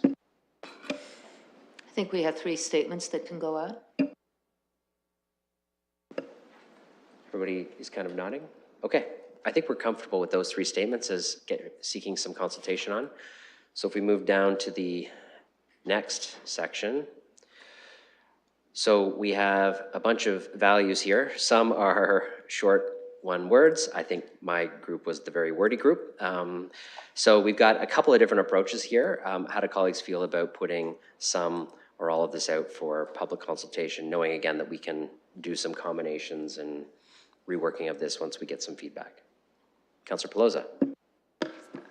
Realizing some of them are lists versus statements, would it be our idea to have residents rank the ones that they feel are pertinent and resonate with them, like, you know, select 5, or an opportunity to add their own values that they thought we might have missed, just looking to see what people's feedback would be on that?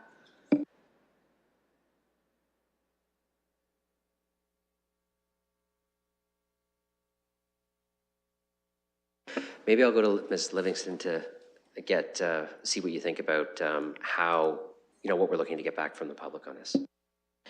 Through you, Your Worship, in each of these sections, vision, mission, values, we'd be asking residents which statement, or in this case, value set resonated, and then we would also be asking, were there words from other statements that were important, so that you would get both pieces of information. So let's say there's overwhelming support for vision statement number 5, but there were words that came through some of the other statements that might be important to consider. So we would take that approach for each of these sections. Councillor Pelosi? Okay. Councillor Stevenson? Would it serve in value set 2 to pick words out of that rather than leave it as sentences because it's so different from the other two? I'm not sure that's a question any of us can answer because that's really an opinion that we all might have different perspectives on. I think if I were to take a shot at answering that, I think the process of trying to convert that into words is probably a lengthy and tedious one for us to do as a group of 15. There might be some value in giving the public 2 different ways of thinking about value sets, unless the majority of us feel like we really want to focus on the format of value sets 1 and 3, in which case, you know, we could try to take some time to convert value set 2 into those, or add some of the components of value set 2 into the other value sets for consultation. So I think I would be in the council's hands to figure out how you'd like to proceed with that rather than us having a definitive answer to your question. I see our Deputy Mayor Lewis has his hand up, then I'll go to Councillor Trosal. Thank you, Your Worship, and through you, I don't have a suggested solution for you, but I do share the concern that we have, and I'll put this on you, Your Worship, because you're the wordy one. So we have one value set that's formatted very differently from the other 2. And I think for the public that may create some confusion about what they're providing feedback on. So I don't know how we want to proceed, but I do feel like the second set of value statements needs to be a little bit more formatted to match the other 2 approaches that the other groups took. So I know we've got some other speakers on the list, so I'll listen to what colleagues say, but I think we've got a couple of different approaches on this one because this one's a little bit more challenging to boil down into something that we can send out to the public. Councillor Trosal. Or perhaps set 1 and set 3 could be formatted to read more like set 2. Or perhaps realizing that some people like bulleted lists, some people like full sentences, and some people would even prefer to see value set 2 be crafted into a one coherent paragraph. I think having 3 sentences is a reasonable mix, but I would put them all out there, and I would just have a note saying, if you feel that these need to be formatted in a different way, please tell us. Because what I like about value set 1 and set 3 is that the words are, it's comprehensive, the words are there. But we could come up with the word list and then talk about how to craft it into a sentence. But I think that the first 3 parts of this, in terms of the values, the mission, and the vision, to the extent that they could be presented to the public in the same narrative format, that is either just words or sentences or paragraphs, would make it more readable and understandable. Because I always feel that when you're just getting words, bulleted words, that's more in the nature of a draft. Other comments? Councillor Pribble. I'll just add to it. I think the value set 2, it's absolutely correct. And that's kind of, let's say, potentially our vision, our end goal, our this. I don't see it, the 3 sentences, as being set values, what this is for. But do I think that they are very valuable? They are very valid, absolutely. In terms of the values, an affordable, prosperous, inclusive, and healthy city for Londoners, it's a goal, it's a vision. I don't see that as a set of values.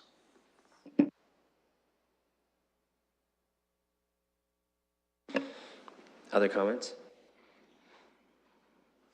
Okay, so we have a bit of a difference opinion on how to proceed with this. So there's, I guess there's two ways to approach it. We could take a break and allow the group that came up with value set 2 to try to rework it. We could, someone could put forward the suggestion that we just move forward with certain value sets or even all of them, and then we could make a decision. Ms. Livingston.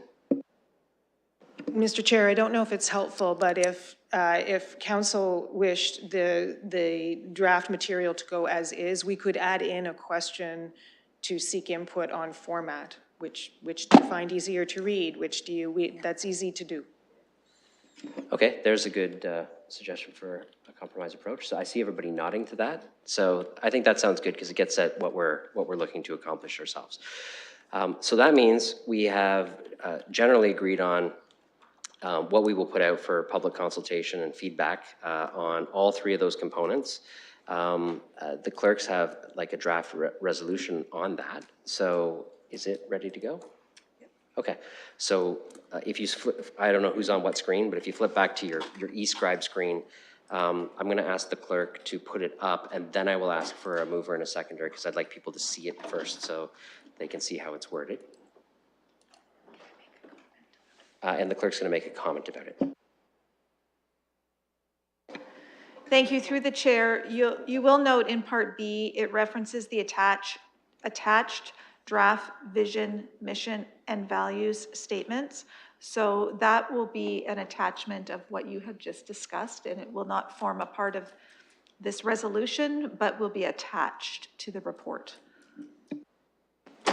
So you can see that the clerks are basically adding this in as, so part A of the direction, that part of the direction we'll set today is to receive the information that has been gathered for us in the agenda. Part B, which we've just worked on now, is that the attached draft mission, vision, value statements for council's strategic plan 2023 to 2027 be considered and shared with the community to seek feedback. So that's essentially the process we'll go through, and the attachment will be as we've just agreed. We're not done working today, but that's how the current kind of work and motion that we'll be making at the appropriate time is looking like now. I just wanted people to see that. We don't need to move it now because we've still got a meeting left, and I'll talk about that in a sec. But does anybody have any concerns about that? Councillor Hopkins? No concerns, Mr. Chair, but I would like to get a copy of this. I know it will go probably through the minutes, but as soon as it does go out, if we could get a copy just for our own information, if we have community meetings in the next week or two, it'd be good to have. Yes, and I think I want Ms. Livingston to provide a little bit of information about this. We will not be waiting for this to go to council to put it out for feedback. I think this is basically a committee that's working through a process, and we're seeking feedback. So this can go out very soon to the public. Maybe you could talk about the timeline that we could get it up and shared with councillors for their own feedback and input sessions. Yes, Your Worship. The intention would be to put up this material by Thursday, so it'll be on Get Involved. What's today? Wednesday, by the 13th. What's today? Oh, by Friday. Sorry, I mixed my days up. I apologize. Normally we're meeting on a Tuesday. So we will get it up by the end of the week, if not before. We can also send to you through the clerk this material so that you have it and are able to use it if you're having discussions with people. Other questions or concerns with how we're heading on that? Okay, then let me ask colleagues for your advice on how you'd like to proceed. It's 8 o'clock now. I'm always conscious that the later a meeting goes, maybe the more drained and less focused you get. We're on the verge of potentially entering what is a very substantive and important section of our strategic planning work with the strategic areas of focus. So there are two options before us. One, press forward with strategic areas of focus tonight. The other option is we have a date available to us on January 23rd, where we could have another SPPC meeting devoted towards working through the strategic areas of focus. What that would mean is the work in the motion we passed today would be going out for public consultation on the time frame that the city manager mentioned.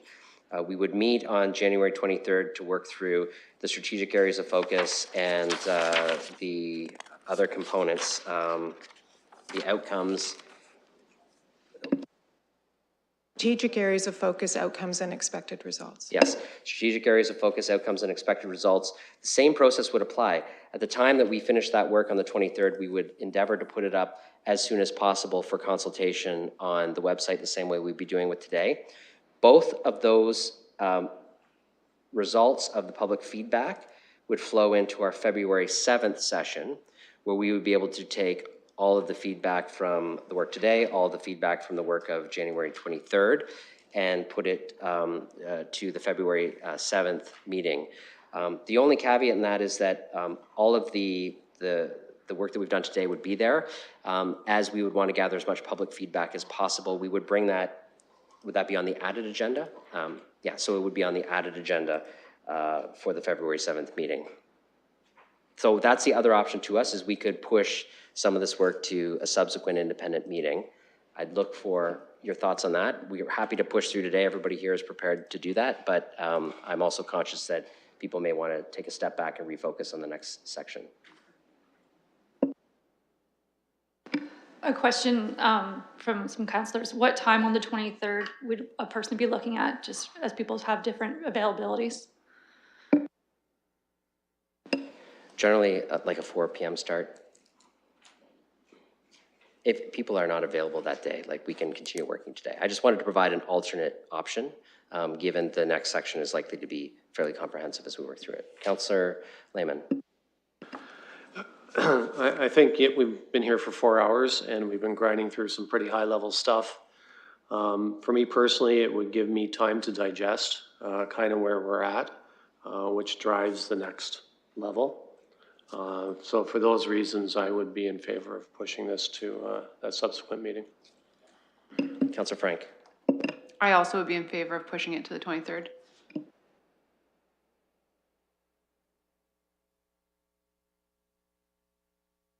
Sorry, I missed that, Councillor Frank. Someone else was talking. I also would be in favor of pushing it to 23rd for those reasons. Okay, my apologies. Others who want to comment on this? Councillor Trossau.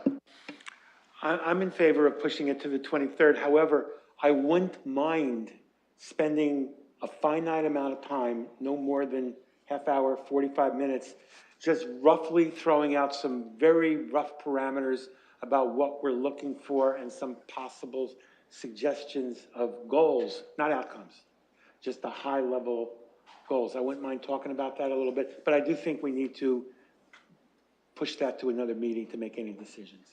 Sure. Any tentative recommendations? Yeah, and one of the options we could do with that meeting is start the meeting off in the same format that we started these meetings off with breaking into some small groups, sharing some goal setting, some general discussion about this, and then coming back to the group as a whole. Certainly, we could design a process that would allow for some of that smaller group dialogue leading into a larger discussion, rather than working through all of the components of the strategic areas of focus with 15 people all talking at once. So if colleagues are open to that approach, we could certainly go that route. Deputy Mayor Lewis. Thank you, Mr. Chair. I think actually starting out with a little bit of a high level, as Councillor Trossau has suggested, on the 23rd is not a bad idea. I'm also in favor of pushing it out. First of all, because I think the next area is going to take a lot of time and thought, and breaking it up, starting it tonight, and then breaking at a given time, and then returning to that process, because I don't think we would finish tonight, to be quite honest.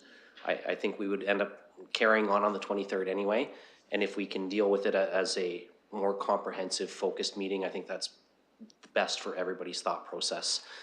I also think this is probably the area where we'll have the most debate about which priorities and goals are the highest for different individuals. So given the hour already, I think that's the best way forward.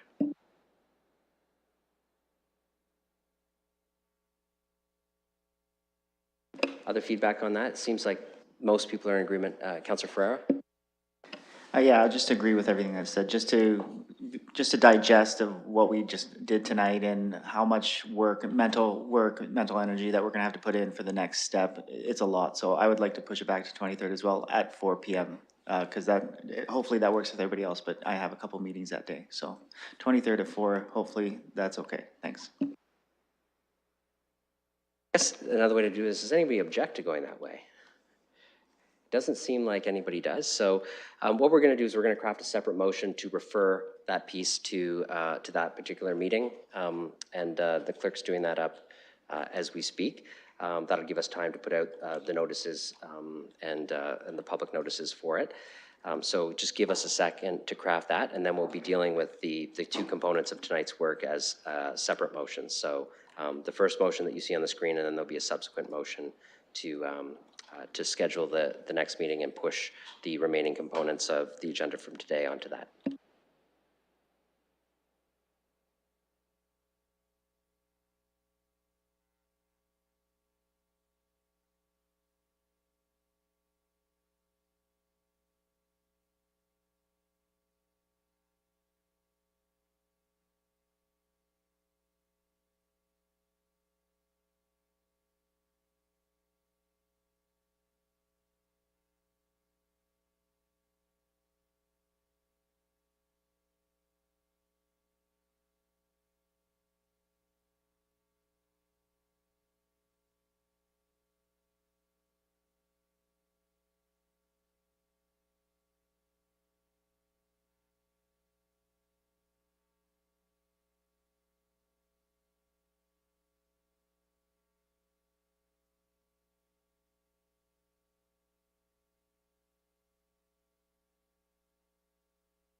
Okay, colleagues, we have the additional motion to refer the items, which we'll deal with first, and then we'll do the motion related to the work we did today second. So that additional motion is now up on the screen if you refresh. It says that next steps, including the consideration of strategic areas of focus, outcome, and expected results with respect to the work for the 2023 to 2027 strategic plan, be referred to a special meeting of the Strategic Priorities and Policy Committee to be held Monday, January 23rd, 2023 at 4 p.m. Is there a mover for that? Deputy Mayor Lewis, seconded by Councillor Ferreira. Anybody have discussion on that particular motion? Okay, we'll open that for voting.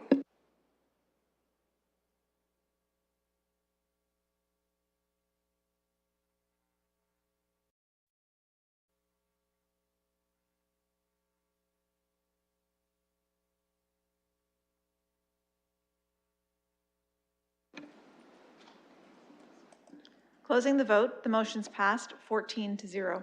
The next motion that we have to deal with is the more comprehensive motion related to the work tonight, and that is that on the recommendation of the city manager, the following actions be taken with respect to developing the 2023 to 2027 strategic plan. A, the report entitled Developing the 2023 to 2027 Strategic Plan, Setting the Vision, Mission, Values, Strategic Areas of Focus, Outcome, and Expected Results be received for information.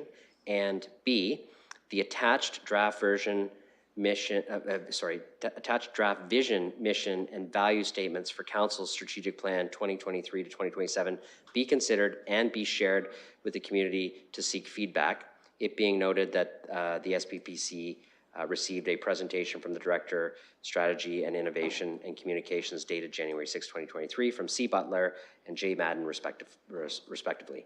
I need a mover for that motion. Councillor Rahman, seconded by Councillor Hopkins. Any discussion on that motion? Councillor Rahman. Thank you, and through you, Chair. I just wanted to note that I'm appreciative for the communications that were shared from both C. Butler and J. Madden, and I just wanted to pay particular attention to the communications that's being received on from the public related to accessibility. And I know for me, that's something that I'm looking forward to discussing at length when we talk about our focus areas. Thank you. Okay, thank you for those comments. Other comments on the motion before us? Okay, seeing none, I'll open that for voting.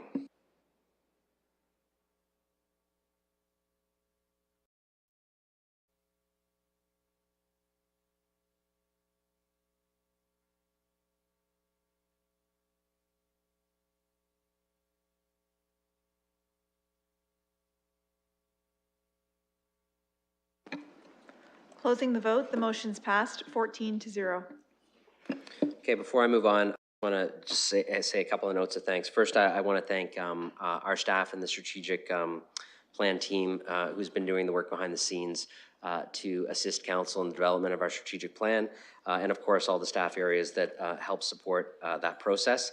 I also want to thank the members of the public who participated so far in the process and encourage them to continue to do so. As you've heard today, it's certainly a priority for members of council to get public feedback on these matters as we work through the strategic plan process and into the multi-year budget process. Finally, I want to make a special thanks to those councillors who took some time to wordsmith for us today.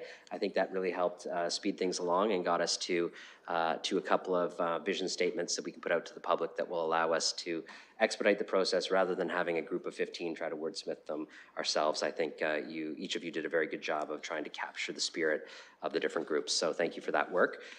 With that, I'll ask if there's any other additional business. I know there are no deferred matters.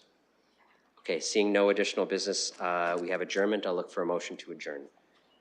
Moved by Councillor Hopkins, seconded by Councillor McAllister. All those in favor by hand? That motion's carried. We are adjourned. Thanks for your work today.